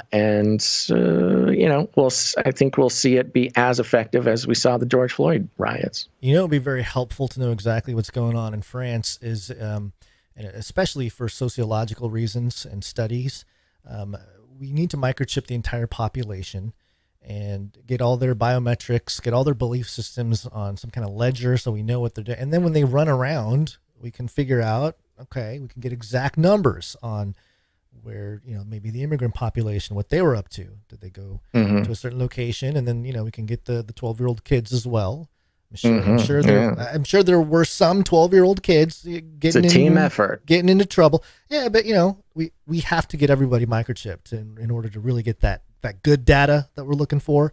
So yes. Macron, please make it happen. Okay.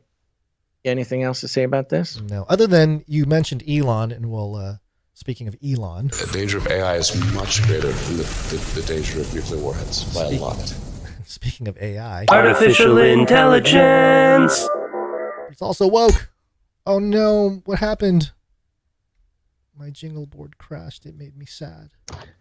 I pressed the button. You all heard it. You all heard it die. You heard my jingle board just falling apart, suffocate here. And die.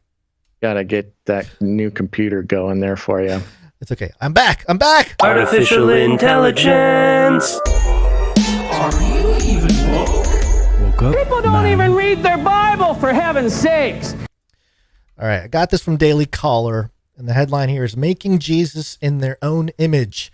Left-wing groups are using AI to rewrite the Bible and talk to God. Sounds like a right-wing extremist outlet you have there, Gons. Yeah, Daily Caller, but also putting quotes around God in the headline. I'm sure they meant it in a right-leaning way, not a left-leaning way.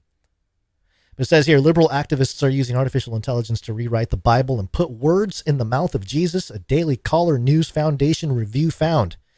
People for the Ethical Treatment of Animals, PETA, introduced their version of the biblical account of the creation story of Adam and Eve to give a, quote, can't be missed animal rights message filled with vegan teachings, end quote. Can't be missed. Yeah, can't miss it. According to a May press release. Ooh, good job. PETA's manipulation of AI is one in a long list of concerns that religious advocates who spoke to the DCNF had about the technology's impact on faith. Quote, I do have concerns with what I understand PETA has done, which is using artificial intelligence, specifically ChatGPT, to rewrite the creation story. David Clausen, director of the Center for Biblical Worldview at the Family Research Center, explained. Yeah, of course. Of course he's going to say that. Yeah, so let's just stop there. Let's go to the source. Let's just go straight to the source. Thank you, Daily Caller, for letting us know what PETA's up to. But PETA, take it away. What is PETA up to? What did they do? Give me the hard facts about this ChatGPT rewrite of the Bible. Are you asking me? I'm asking you. Okay, bud. Okay, well, go. Tell me. Go to the. Okay. Go to PETA. Actually, put out their own press release. I'm pulling it up here. Just one second. This is on PETA.org. PETA.org. PETA goes biblical with ChatGPT vegan rewrite of the Book of Genesis. See, they're stealing our jingles as well. It's got to be biblical. Yes, very specifically the creation story they wanted to focus on. Now, I think this is interesting going into this. Remember that we've been seeing these biblical rewrites specifically by ChatGPT pretty often, about every week now. We're getting a new organization or a new person who's rewriting all or parts of the Bible using artificial intelligence, which really matches some things we'll get into in a second. But here's the for immediate release, the press release here. In the beginning, all animals were treated with respect, according to PETA. I'm sure they were. I just I don't deny that, PETA, but that's not what it says in the text, but it's implied. In the original version, your non sort of abomination version, all animals were treated with respect. Yeah. According to PETA, which has given the Bible's Book of Genesis a modern makeover. Don't need one. This is the kind of language they always use too. It's a makeover, okay? It's not sacrilege. It's not, taking the holy writings into our own hands for specifically political and cultural purposes. We are rewriting the Bible, but they call it a makeover. It's always a modern makeover, using ChatGPT to send a can't-be-missed animal rights message filled with vegan teachings.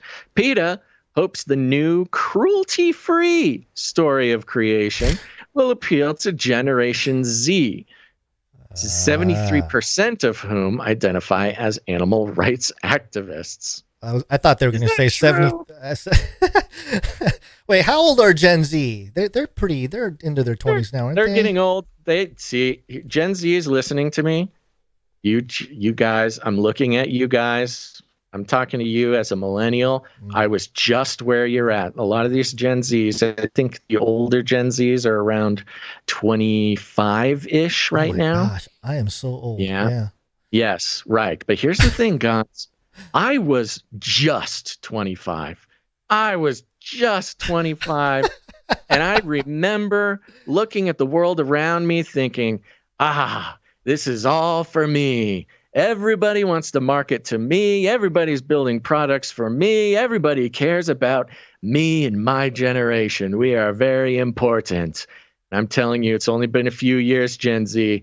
And I'm looking at you and I'm thinking, you guys don't even know. You don't know. The train just keeps going and you're kind of over. It's over for you. You're going to blink and nobody's going to care. Look, Gen Z, you guys are cool, man. I like you've got some very interesting things going on. You know, you're going back to the 90s fashion, which is kind of hurts my soul a little bit, but it's okay. I understand you are reclaiming it for your own fashionable purposes. But I'm telling you right now, if you're in that 25-year-old range, do not blink. The second you blink, it's going to be over, and it's going to be Generation Alpha, and you're going to be wondering if I'm just telling you, once you hit, I'm not trying to be an ageist or an age alarmist or whatever. I'm just saying, embrace it now, Gen Z, because it's almost over. Anyway, 73% of whom identify as animals. That's what I thought it said. I honestly was ready to hear that, and I thought, it's about, with all this furry conversation. Pronouns. Yeah, the pronouns and the furries coming together to join forces. I think that within this generation, we may see that be maybe not 73%, but certainly a percentage, and maybe in line for some products that changes them into animals. Maybe somebody's going to do it can be a scam, of course, promise some genetic upgrades to incorporate animal genetics into your system, and it'll be a product. And boom, you got these people. Okay. Back to PETA. Stoked. PETA will be stoked. PETA will be stoked. PETA would be the first in line. Press release. We'll be reading the press release from PETA. 73% of Gen Z identify as animal rights activists. The book PETA's version of it's called The Book, PETA's version of the creation story. Animals are referred to as beings rather than beasts or creatures. What's wrong with beasts? I don't know what's wrong with creatures either. I mean, beasts has a connotation, but I don't know why creatures is incorrect or non-respectable or something. I don't know. The plant fibers, like hemp and bamboo, were used in place of animal skins for clothing. Oh, now that's egregious right there. Up until now, it's kind of like, all right, we're sort of using euphemisms that fit our little worldview, but now you're just changing things up. Yep. As no one with any fashion or moral sense would wear animal skins in the 21st century. Writes PETA. Remember, this is PETA writing this. Among other new interpretations. Oh boy. I thought that was interesting. They rewrote the book and they're calling it Interpretations, but okay. Among other new interpretations, in Genesis chapter 22, Abraham travels to the land of Moriah and befriends a gentle lamb to show his reverence and respect for God's creation, rather than slaughtering a ram to demonstrate his faith. Much as human sacrifice, once a reality, is now outlawed all over the world. So not only are they changing sort of what one might think are not like calling animals beings rather than beasts and creatures. Okay, fine, whatever, not technically incorrect. But to say that Abraham befriended a gentle lamb instead of a sacrifice, that's anti-Semitic. That is erasing the ancient Hebrew culture and religion. True. That is true. That is straight up anti-Semitic. All right, we need to start a movement, hashtag cancel PETA, and it'll all be based on their anti-Semitic stance. And we'll have a short description. We'll have a diagram. Somebody can put together a diagram. I think this is a worthwhile cause. We can't let anti-Semites. The dangers of AI too. We haven't even talked about that part of it. But continue. Pick any other culture, on Earth, and if PETA comes in and changes. Let's see. Let me try to think of some. What's another culture? What about in Japan? What's like an important cultural story or something? Maybe history. There's some buildings, old buildings. Okay. Well, I'll say this. So, like my ancestry, the Vikings, they, rode on ships to do their thing, right? Yeah. That's like coming in and saying, no, don't worry. We rewrote the book. Vikings weren't on ships. They had electric vehicles because that's what makes them super. I don't know. That's not even offensive. The anti-Semitic thing is more offensive. You get the point. Quote.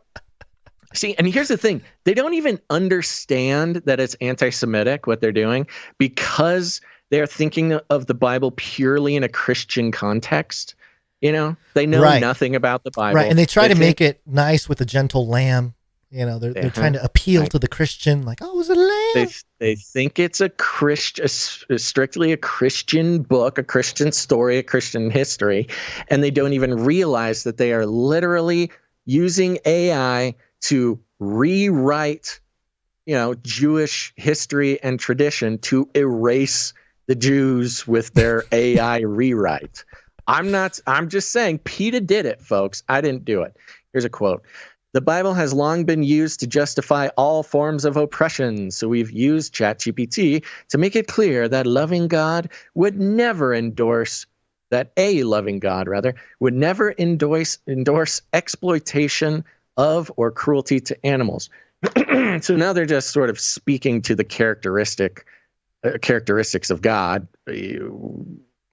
just out of nowhere, just from their own beliefs. Says PETA President Ingrid Newkirk, quote, "It took God only 6 days to create the entire world, but we realized it would take us years to rewrite the whole Bible, which is why we've started with just the first book." Look, it's AI. It could rewrite the whole thing. AI could do it in an afternoon. Yeah. What are you talking about?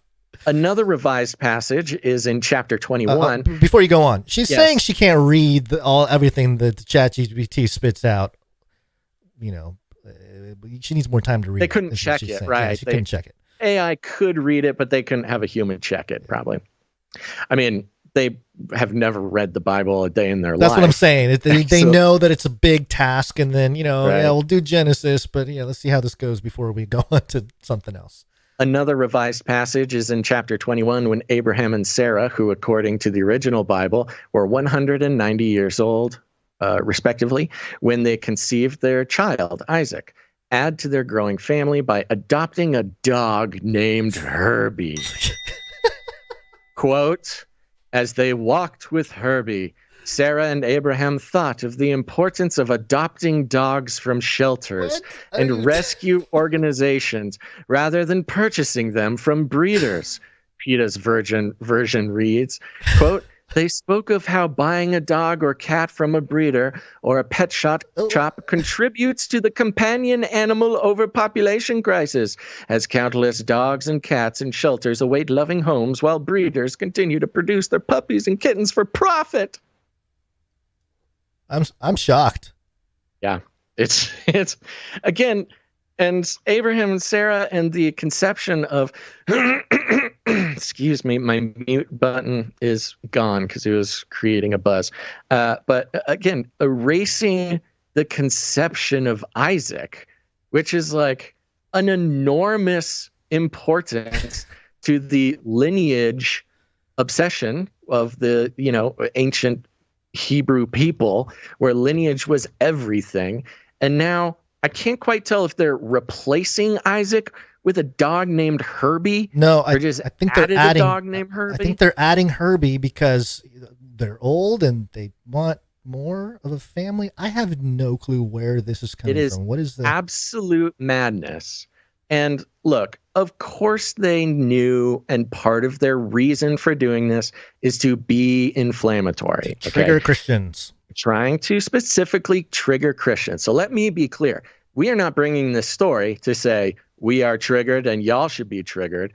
I am bringing this story because this is anti-Semitic and should be investigated by some sort of civil rights group. Now, PETA is no stranger to breaking the law in the past. They have eco-terrorism. They do lots of illegal things. They're basically an organized crime syndicate. But in this case, they are an anti-Semitic organized crime syndicate. They are like the Nazis or like KKK. I don't know what other organized anti-Semitic crime syndicate I can compare them to, but they did it themselves, and it's working. They got on this show, didn't they? The publicity is working. But I do, yeah. I was gonna say they're so into their animals. They defend them so much that they have gone overboard, and now they are offending. They're violating the most gruesome cultural rules.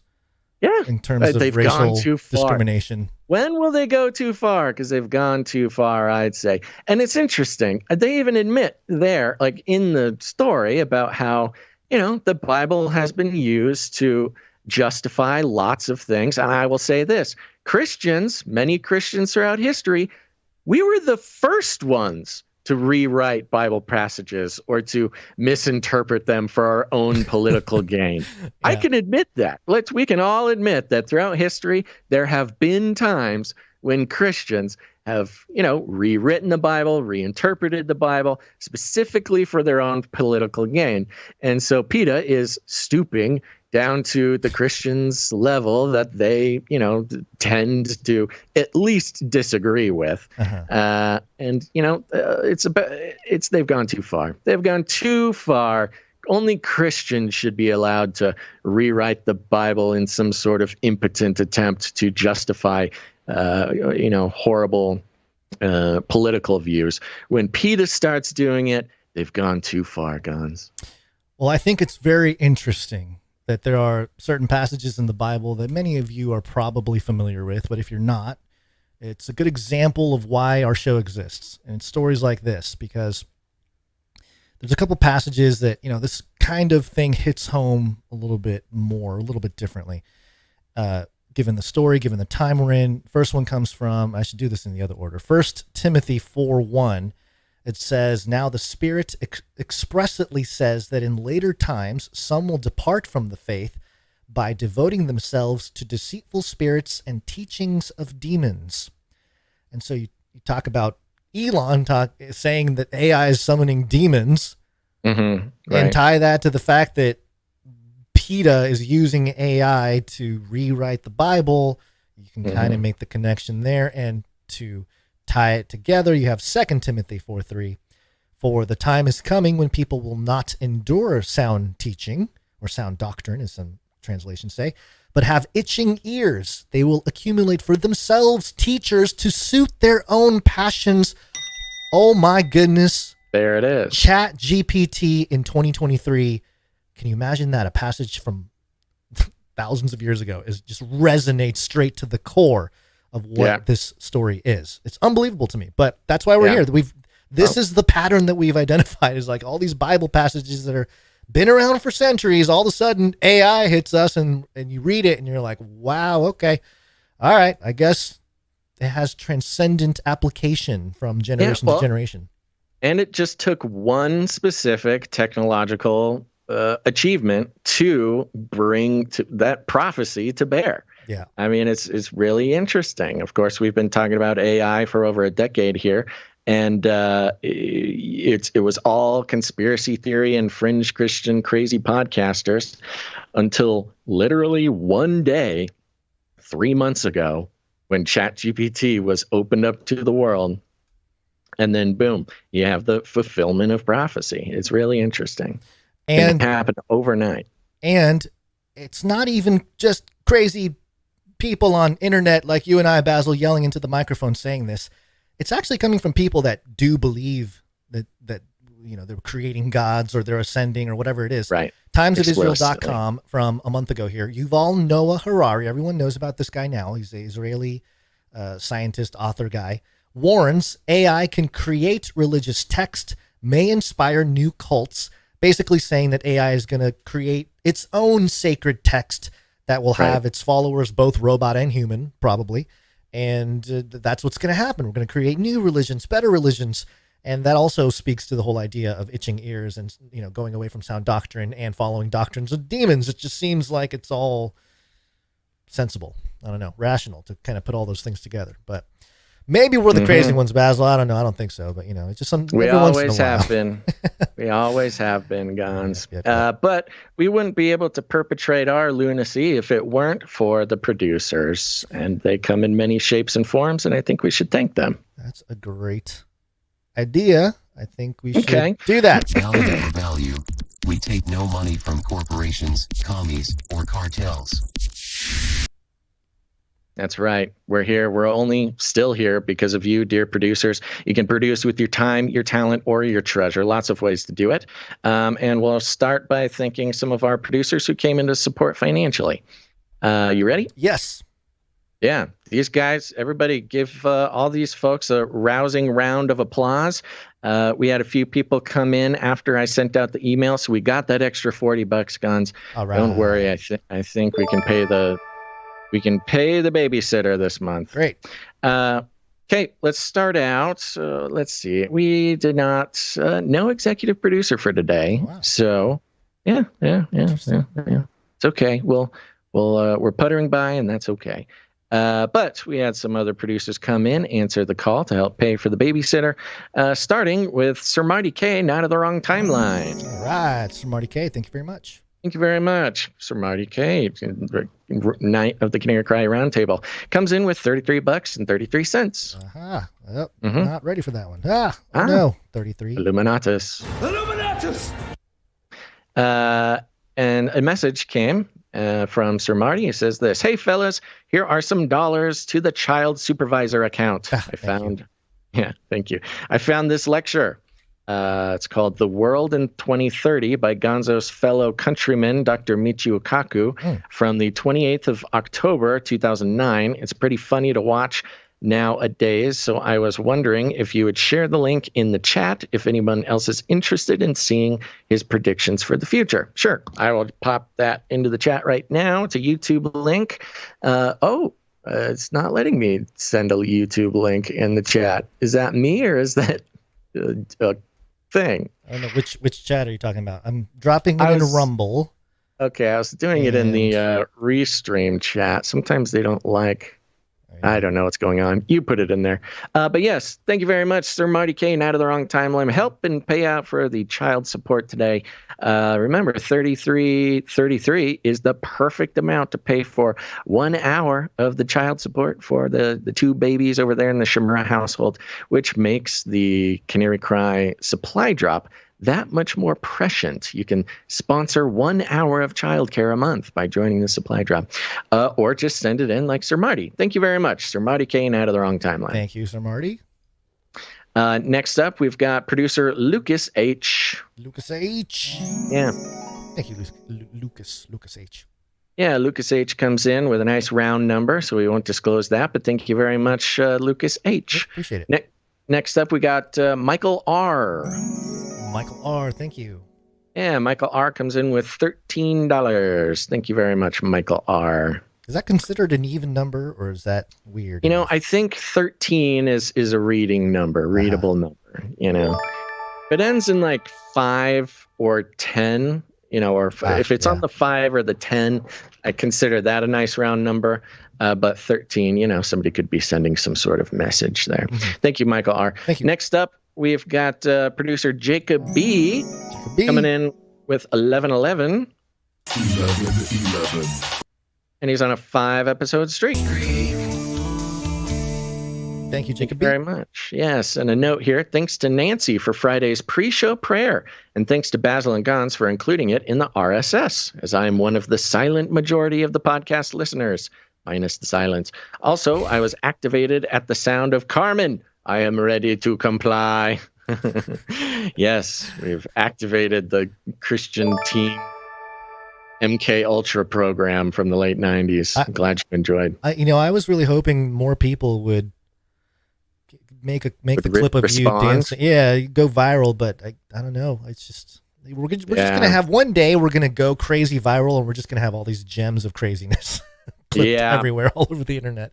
It might be better this way because now we have a whole treasure trove of content over a decade now that if somebody finally does find us, yeah, maybe we don't get a bajillion views on one video, but there's a lot of things to explore for each and every individual who finds what we do here. Thank you very much, Jacob B. Thank you, Jacob B.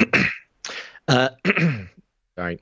Next up, we have Sir Guthbrander. Guthbrander, sir. That's right. He came in, joined the supply drop, but also came in for 1111. 11. Thank you very much. Comes in and says, hey, Canarians, Sir Guthbrander here. Partly helping out the babysitter fee, hoping other members will fill in the gap. As a knight, I felt the duty to respond when the need was identified. Love you guys. God bless. Well, isn't that just the attitude of the knights and dames we're looking for? We really appreciate that, Sir Guthbrander. Yeah, thank you very much. Yes, and the 1111, that's, what is that, a third of an hour? That's 20 minutes. It's 20 minutes of babysitting. Thank you very much. There you go. Next up, we got producer Jared F. Jared F. Coming in for Pocket Full of Eights, 888. And he says here is my song link, Pleading for Apocalypse. And it's a Spotify link. That's interesting. I don't know how. There's some gaps, and I am unable to open gaps the page. In the link. Yeah, the gaps in the link, but I fixed the gap, but it did not Still work, not opening though. Yeah. Okay. All right. Well, thank you very much. Let me erase the tracker on that. Hold on. Actually, I shouldn't erase the whole thing, but give me a second. Jared F has a link. Okay. Well, maybe people can just search for it. What is it called? Let's see. Oh, I'm opening a link. Oh boy. I can't guarantee what will happen next, folks. Here's my song. It's giving me a 404s and heartbreaks. Oh no, that's heartbreaking. Yeah. Okay, I got it to open here. Oh, you did? This is a link. Okay, I'll give a little taste of this, and maybe just throw it in the chat. People can go check it out. Is that the? Sure. Oh no. Start listening with a free Spotify account. Oh no, I got to sign up for an account. Okay. We're gonna put the, let's just throw the link in the chat there. Let people go check it out. Spotify? What is this Spotify? Yeah, Spotify. Well, everybody's on Spotify. Go check it out, folks. Thank you very much, Jared F, for the producership. And yeah, maybe, I don't know if this was meant for us to play or just tell people about, but here it is. I'm telling you about it. And if you want to upload it for the art section, go ahead and go to canarycry.art. But thank you very much, Jared F. Yeah, thank you, Jared F. Might be the better way if you want the clip played. That would be a good way to do it, although we do appreciate the money also. Yes, thank you. Next up, we got Caleb G. Caleb G is in the house. Pocket Full of Sevens says, just FYI, the non-hazardous material they found outside the White House was cocaine. LOL. Not a lot of outlets are reporting that part, unsurprisingly. I thought that was a joke. I thought it was a joke, too. I saw that, but I thought it was a joke about Hunter or something. Hunter Biden. Yeah. Oh. Maybe it was Hunter. Daddy, I'm running low. How much cocaine did they found? Hold on, I'm going to pull up. He sent this link here. How much cocaine did they found on the White House lawn? White House cocaine, huh? Trendingpoliticsnews.com. Okay, it's not quite a mainstream thing here. I don't know about this outlet, but it says the White House is evacuated after hazardous material is found. This is what we know. Then it kind of gives the details. I'm just going to do a word search for cocaine. There it is. Layden. Okay. Layden then reported that the substance tested positive for cocaine hydrochloride, which is a potent controlled substance. Yeah, it is. Okay, so Layden, this Layden fella, a freelance journalist in the D.C. area, Andrew Layden, covered the harrowing incidents. All right, so there you go. Cocaine on the White House lawn, folks. Thank you very much for that update, That's Caleb good. G. I like the idea of White House people in hazmat suits getting all freaked out, and it ends up being cocaine. This is great. It's embarrassing. What's happening? Thanks for coming back, producing the show, Caleb. Did Caleb... I don't know. I always get this mixed up, but it feels like Caleb was a knight, but I couldn't find his name. Yeah. So I don't know if that's true or not. If it is, let us know, Caleb, but thank you very much. Yep. Okay, next up we got Sir LX Protocol V2 out of the Berean Protocol. Nice. Comes in with a Pocket full of sevens and 190 episodes in a row.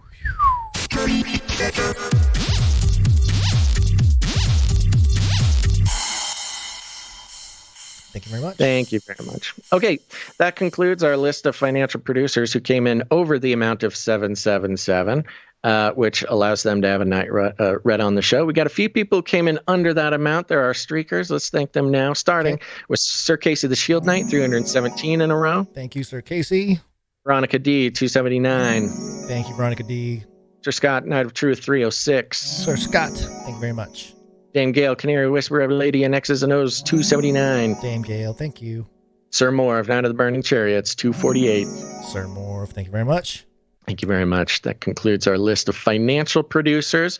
It was nice, the list was a little longer, which was nice. No exec, though, so it's a good opportunity for anybody who wants to come in and help pay for the babysitting and everything else we do. Where, I've been trying, it's been on the list for so long to put together like a system or a thermometer sort of fundraising tracking system for producership, because people should be able to choose what their money goes towards. They should know, what the need is, things like that. And we have been trying to implement this for quite some time, but this babysitting thing really is a great start. So if knowing that goal for everybody is helpful, we'll keep moving forward on some of the other options, and maybe on canarycry.support, you can see, where the goals are, if goals are being met, if there's certain projects or accounts that need any help, and hopefully that'll give producers a more sort of transparent view of what's going on over here, where the needs are and stuff like that. So thank you very much, everybody who specifically came in to help with the babysitting. It means a lot. Yeah, thank you very much. We truly do appreciate it. And are you ready to move on and thank some producers for their talent? Yes, let's do it. Okay, here we go. We're going to start with audio production. Audio production.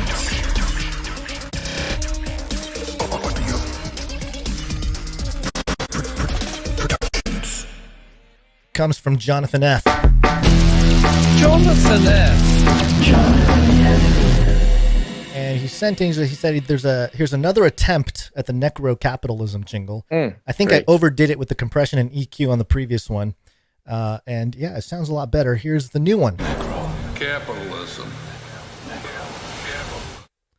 Kind of comes at you fast still, but did you hear it? Yes, I think the compression over Skype makes the necro part disappear for me. Oh, let me play it again. Capitalism. It's like a whisper. It's a bit of a whisper. Yeah, here's the old one. Yeah, I think it's a little more than EQ and compression there, but yeah, a lot of stuff going on. Pitch shift going on. I like it though. I really appreciate the revision. That's always it's good. That's the sign of a quality artistic producer willing to take revision suggestions and following through. Really appreciate that, Jonathan F. Yeah, thank you very much, Jonathan F. All right, we're gonna kick right into some art. One art, please.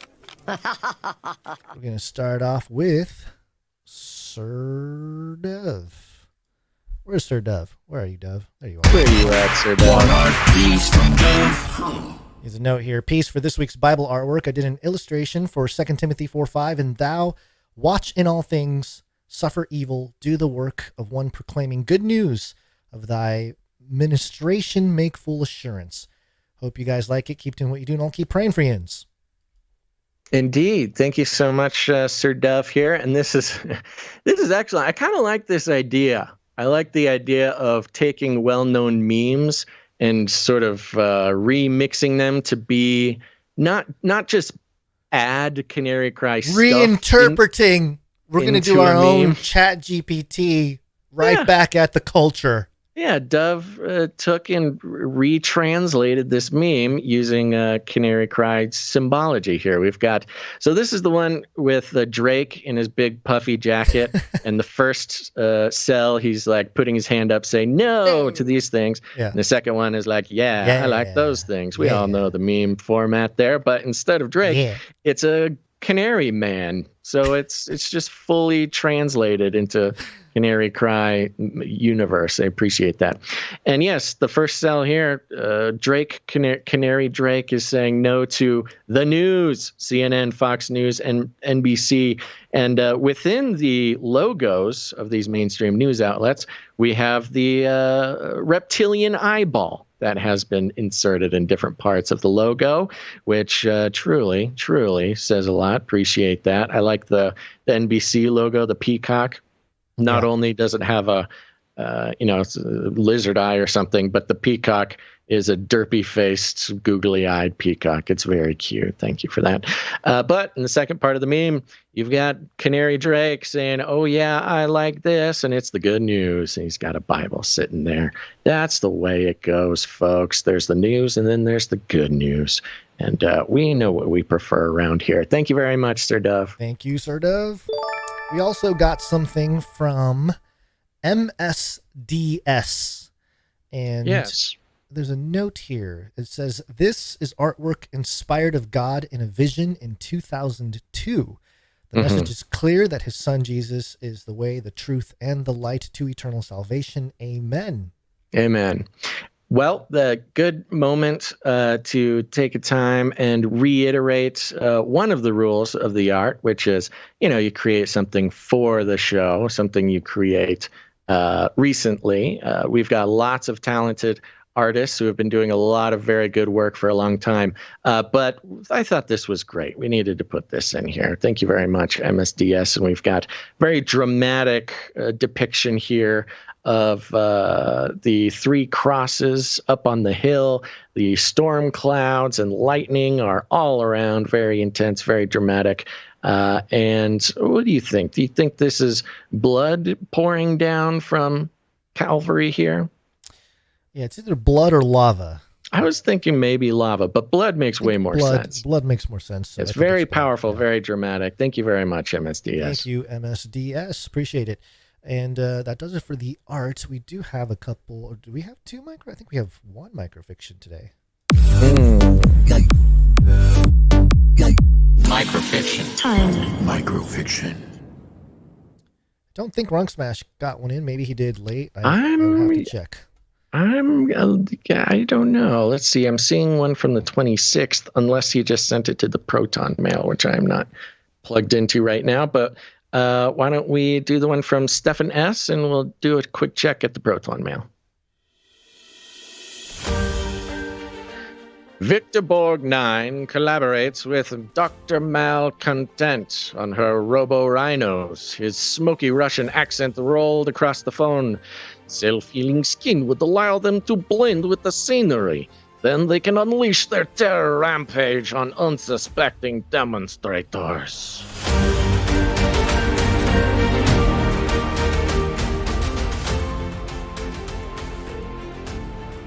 Yeah, I like Victor Borg 9. Yes, and it's true. The Russian accent really does roll. It rolls around. Thank you very much, Stefan S. Thank you, Stefan S. I don't think Runk Smash has one in, but browsers aren't opening really quickly, so I got it. Oh, you got it? Of course. We'll always catch up. Yeah. Now, let's keep moving. All right. Well, I think that's it for the producership. So thank you very much for everybody who's either supported us with your treasure or your talent. And one way you can submit your talent, you can go to canarycry.art. It's where you can upload your artwork. You can upload music as well, I believe. Everything. And get some information in there. And also, if you want to send us articles, links to stories or anything going on, go to canarycry.report and it'll pull up a article submission form, and you follow instructions, and we shall receive the link and we shall consider it for the show. That's right. Thank you very much for everybody who is producing the show in all the different ways that you do and can. And if you haven't produced ever, or perhaps even recently, just take a second, think about it, consider what the show is worth to you. How much has it brought to your life in the past? How much does it keep you engaged with the present and prepared you for the future? And the great news is you can just put whatever number is right for you on there, all things considered. But It's the only way that the show keeps going is value for value. So appreciate it, everybody. CanaryCry.support, CanaryCry.art, CanaryCry.report. There's so many ways. And with that, let's continue on. Shout out to people on Kick. I see 16 followers and 8 people watching right now. Ooh, we got some followers over there on Kick. Okay. Yeah. Oh, good time to remind everybody on Rumble, remind everybody on YouTube, wherever you're watching today. Please hit the thumbs up button, hit the like, whatever it is for that place. YouTube has been doing a great on the viewership to liking ratio. YouTube, you guys, we give you YouTube peoples a lot of guff, but you know how to hit a thumbs up button. If only Rumble. They smash it, Basil. The whole thing. They smash the thumbs up, the like button. I know, and arguably, the likes, the thumbs up on Rumble are actually more important because it's the new platform. We're not being shadow banned, that kind of stuff. Arguably, if we got more likes on Rumble, more Rumblers would find us. But you know what? That's out of our hands, Gons. It's all in the hands of the producers. Well, it's Merca time. Drone strikes have saved lives. Can we shoot them down if over our property? Drones. Well, if you can, it might be a problem tomorrow with the fireworks. Yeah. Get the shotguns ready, folks, because this 4th of July is going to look a little bit different. This is coming from CBSNews.com. The headline, "These cities are having drone shows instead of fireworks displays for the 4th of July celebrations." Oh no, what is this world coming to? The collapse of American society, Gons. It begins with destroying the fireworks shows on 4th of July. And drone shows, those of you who've been listening, watching for a while, you are very familiar with drone shows, even some of the most impressive ones that came out of Burning Man and places like that. This truly is another example about how these transformative cultural events spread their tentacles out into society as a whole. And let's see who in this blessed nation is turning their back on the fireworks and why. And I bet you can guess both of those answers.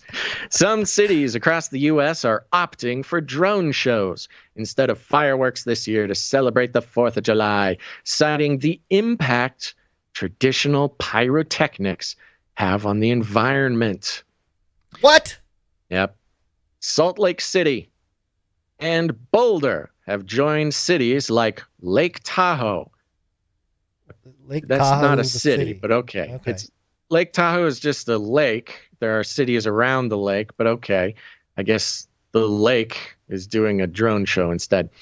Salt Lake City and Boulder have joined cities like Lake Tahoe, which is celebrating its 2nd annual drone show this year, substituting loud, bombastic rockets with the quieter, environmentally friendly drones.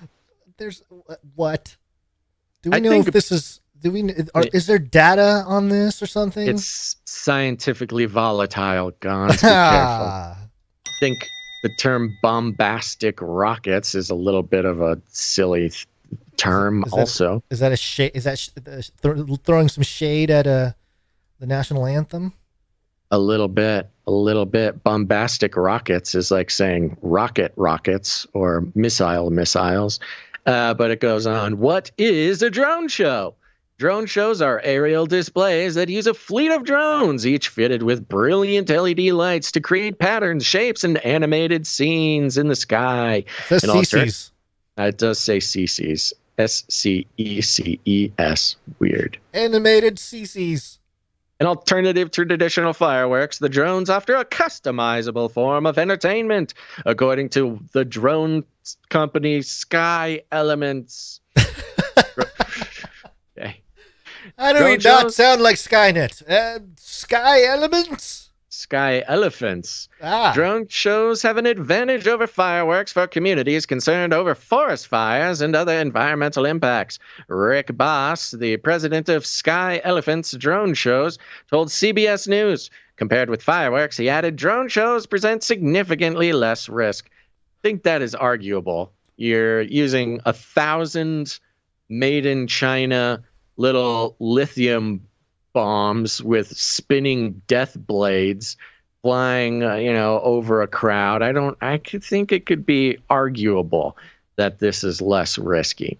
Quote, less risk of fire, less risk of damage, less risk of injury, he said. When performing a drone show, we ensure no one is within our safety perimeter should a malfunction occur.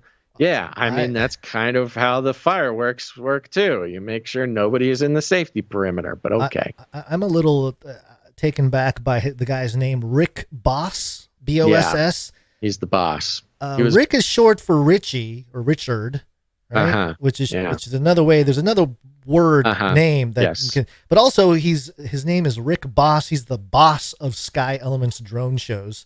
That's right. Do you think he plays that? If somebody's like, who's the boss around here? He's like, I'm the boss. It's a fake name, CIA agent, fake CIA name.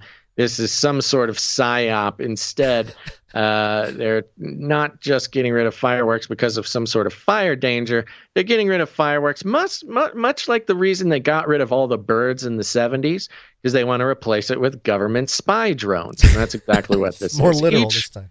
Each one of these little drones is going to have a suite of tracking capabilities to facial identify, intercept communications, hack into the bank accounts of every person who is within range of the beautiful drone show.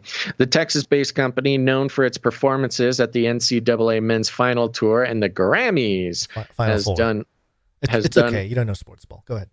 Has done over 500 drone shows with zero safety issues, Boss said. He's the boss. I do like how they are zeroing in on this safety thing. Quote, drones leave no smoke or debris behind when performing. It's a little presumptive there, Mr. Boss. I'm sure there are certain circumstances in which your drones would leave a lot of smoke and debris. Perhaps somebody flying their own drone into your perfectly I wonder what they do. I wonder what they do if there's certain things entering their airspace. Do you think they shoot them down? What do it could be like a little terrorist drone. It doesn't even need explosives or anything. Right. It's just you fly your own drone into their swarm. It's a chain reaction. You take one out, that one takes out another one. Soon you've got thousands of spinning blades of death falling. There's no Iron Dome? They don't have a laser system or something to shoot down? Smoke and debris everywhere. Yeah. That's another go. You could have the Fireworks v drone competition. You have a drone show going on, and have your little rascals bring their fireworks and see how many drones you can shoot down. Okay, well, I think we know that our next step here, which is to figure out how to make the hybrid, the half firework, half drone show. I'm pretty sure Ukraine has already figured that out. You just call up Zelensky, say, give us some of your sweet drone. Definitely boats. got the funding for it. They better figure it out. He added, quote, we leave nothing behind but great memories. Well, and also sort of the shattered dreams and nostalgia of childhood wonder staring up at fireworks. Yeah, you've certainly left my childhood dreams in the dusty landing spot of your drones, Mr. Boss. Salt Lake City, Utah kicked off the city's Independence Day weekend with a drone show on Saturday. Not even doing it on the 4th of July. Mayor Aaron Mendenhall said the new show was part of an effort to minimize high fire danger and air quality concerns caused by fireworks. Quote, as temperatures rise and fire danger increases, we must be conscientious of both our air quality and the potential for wildfires, Mendenhall said in a press release. Utah is currently one of the most wildfire-prone states in the country, with 800 to 1,000 wildfires occurring annually, according to the state's Department of Public Safety. In 2018, there were 1,317 wildfires in Utah, with estimated damages of $13.4 million. Okay. How many were caused by fireworks? That's a good question. Lying with statistics. Just because they have a lot of wildfires doesn't mean the fireworks started it. Maybe all of them were started by drones. How many of those were started by drones? See, this is what they leave out of the report, folks. This is part of the analysis and deconstruction of the mainstream. They don't tell you how many of these 1,327 fires were started by drones or by fireworks. I can almost guarantee you with a 10% chance of certainty that more drones started fires than fireworks in Colorado last year. I was going to say, can we wrap with I got a quote here from the article a little lower down. Is it about climate change? It is. Yeah, that's the one. Okay. It says here, the shift from traditional fireworks to drones was not an easy decision, and based on a number of factors, including increased fire danger fueled by climate change, they wrote. Oh, climate change did it. Climate change took your fireworks and replaced it with Chinese robots.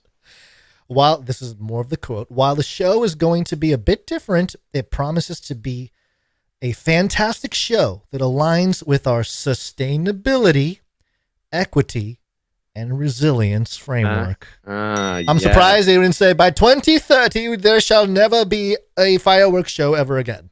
Yeah, they need to quantify how many, child slavery, hours or damage went into mining the lithium for all these drone batteries. This is why I think you and I, Basil, in another life, praise the Lord for not having us participate in the beast system. Yeah. In that way, but we would be those people that have to figure out, you got to make the drone show make sense for ESG. All right, easy. You'll give me a few days, figure out some nonsense. Easily in one variable of the timeline, just one little variable of the time stream that we're in, and we're in an alternate dimension. You and I are not doing this podcast, but we are working to replace fireworks shows with drone shows for mega churches. Like that could have been so easily our destiny. True. That's true. Yeah. I don't even want to think about what might be going on out there now with implementations by churches and the advancement of technology. Oh, for sure. If we are still working at mega churches, we would be putting on our own drone show. Show, our own AI. Man. Yeah, right. Yeah, I know. Okay, Pastor, we can AI your entire catalog. We can just AI it. Man, honestly, AI would have put me out of a lot of work I did for that church. So I'm glad that timing worked out the way it did. Yes, so of course it's climate change that is making this the most important thing. It does, to be fair, come out and say that, some people are not very excited about this. Then they talk more about climate change and wildfires. It's all about fires, and then they do mention some cities who adopted the high-tech drone displays in recent years have had to switch back. Parker, Colorado had a drone show in 2022, but they've moved back to fireworks. Kind of like all the cities who stopped prosecuting crimes like San Francisco and places like this that are now sort of crime-ridden because of the district attorneys not prosecuting certainly a lot of violent crimes, but other crimes, drug crimes.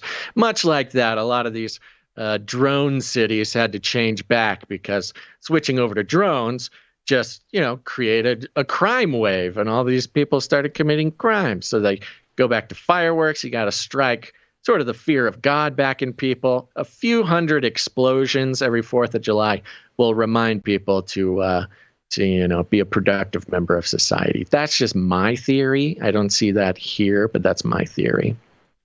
The signature crackle and explosions is definitely one of the missing aspects of the ongoing drone shows versus fireworks debate, Sky Elements' boss told CBS News. That's why they always recommend a soundtrack to go along with the drone show to help fill in for the missing booms. Don't they already have soundtracks? Yeah, the soundtrack to a drone show is it's not very awe-inspiring. I like to think that they just play the sounds of fireworks. Like not even a song or something. They just play the sounds. They just need a guy with a pad with an 808 boom button and just exactly, and a big subwoofer. That's all you need. They can play it live. Yeah, you've got play it live. A live explosion DJ. There you go, kids. Try that one out. AI will never take the job of the live explosion DJs. Oh, the kids want to be DJs this year. All right, Gons, you got anything else for the show? No. Time to go. Babysitter left a little while ago. I think it's we're overdue. Oh, look at that. Yeah. Oh, we are a little bit late today. Oopsies. Yes, sorry about that. All right, everybody. Thanks for listening to this episode of Canary Cry News Talk. Please share the show, do the thing, like the show. What am I doing? I'm thanking the Clippies. Thank you, Clippies. Clippies.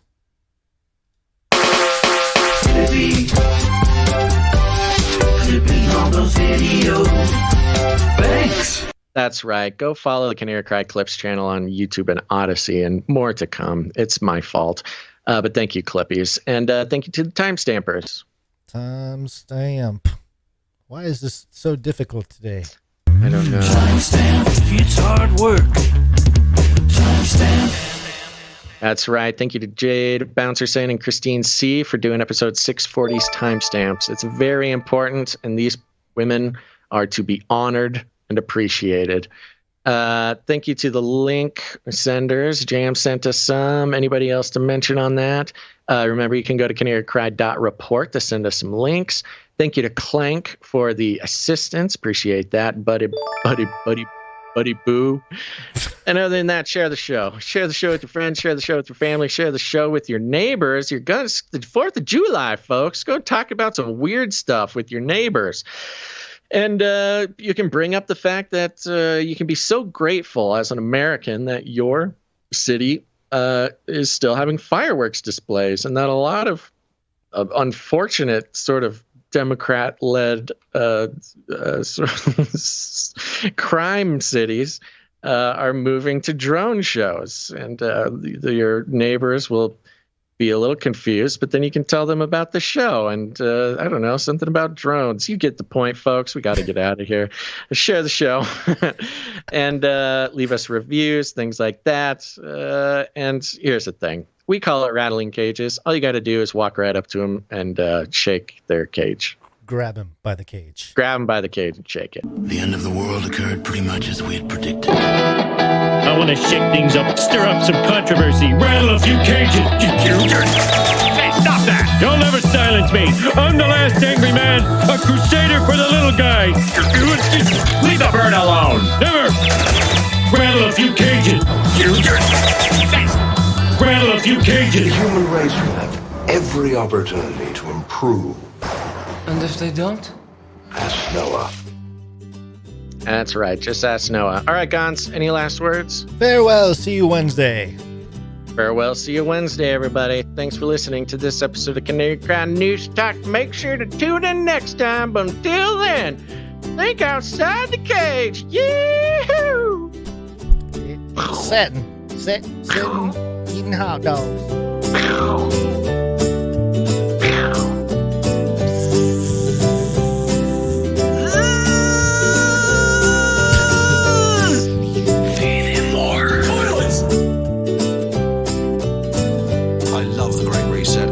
Watch out for UFOs. Give me a break. I'll keep you warm and safe and my people too. They love killing. This is the United States of America, for God's sake. I've ordered more pills than anyone in the world. We will hunt you down and make you pay.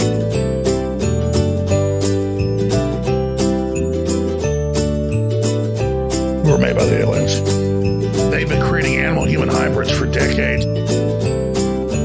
Is Trump going to have babies with a goblin and actually help the New World Order and turn against us like like Darth Vader.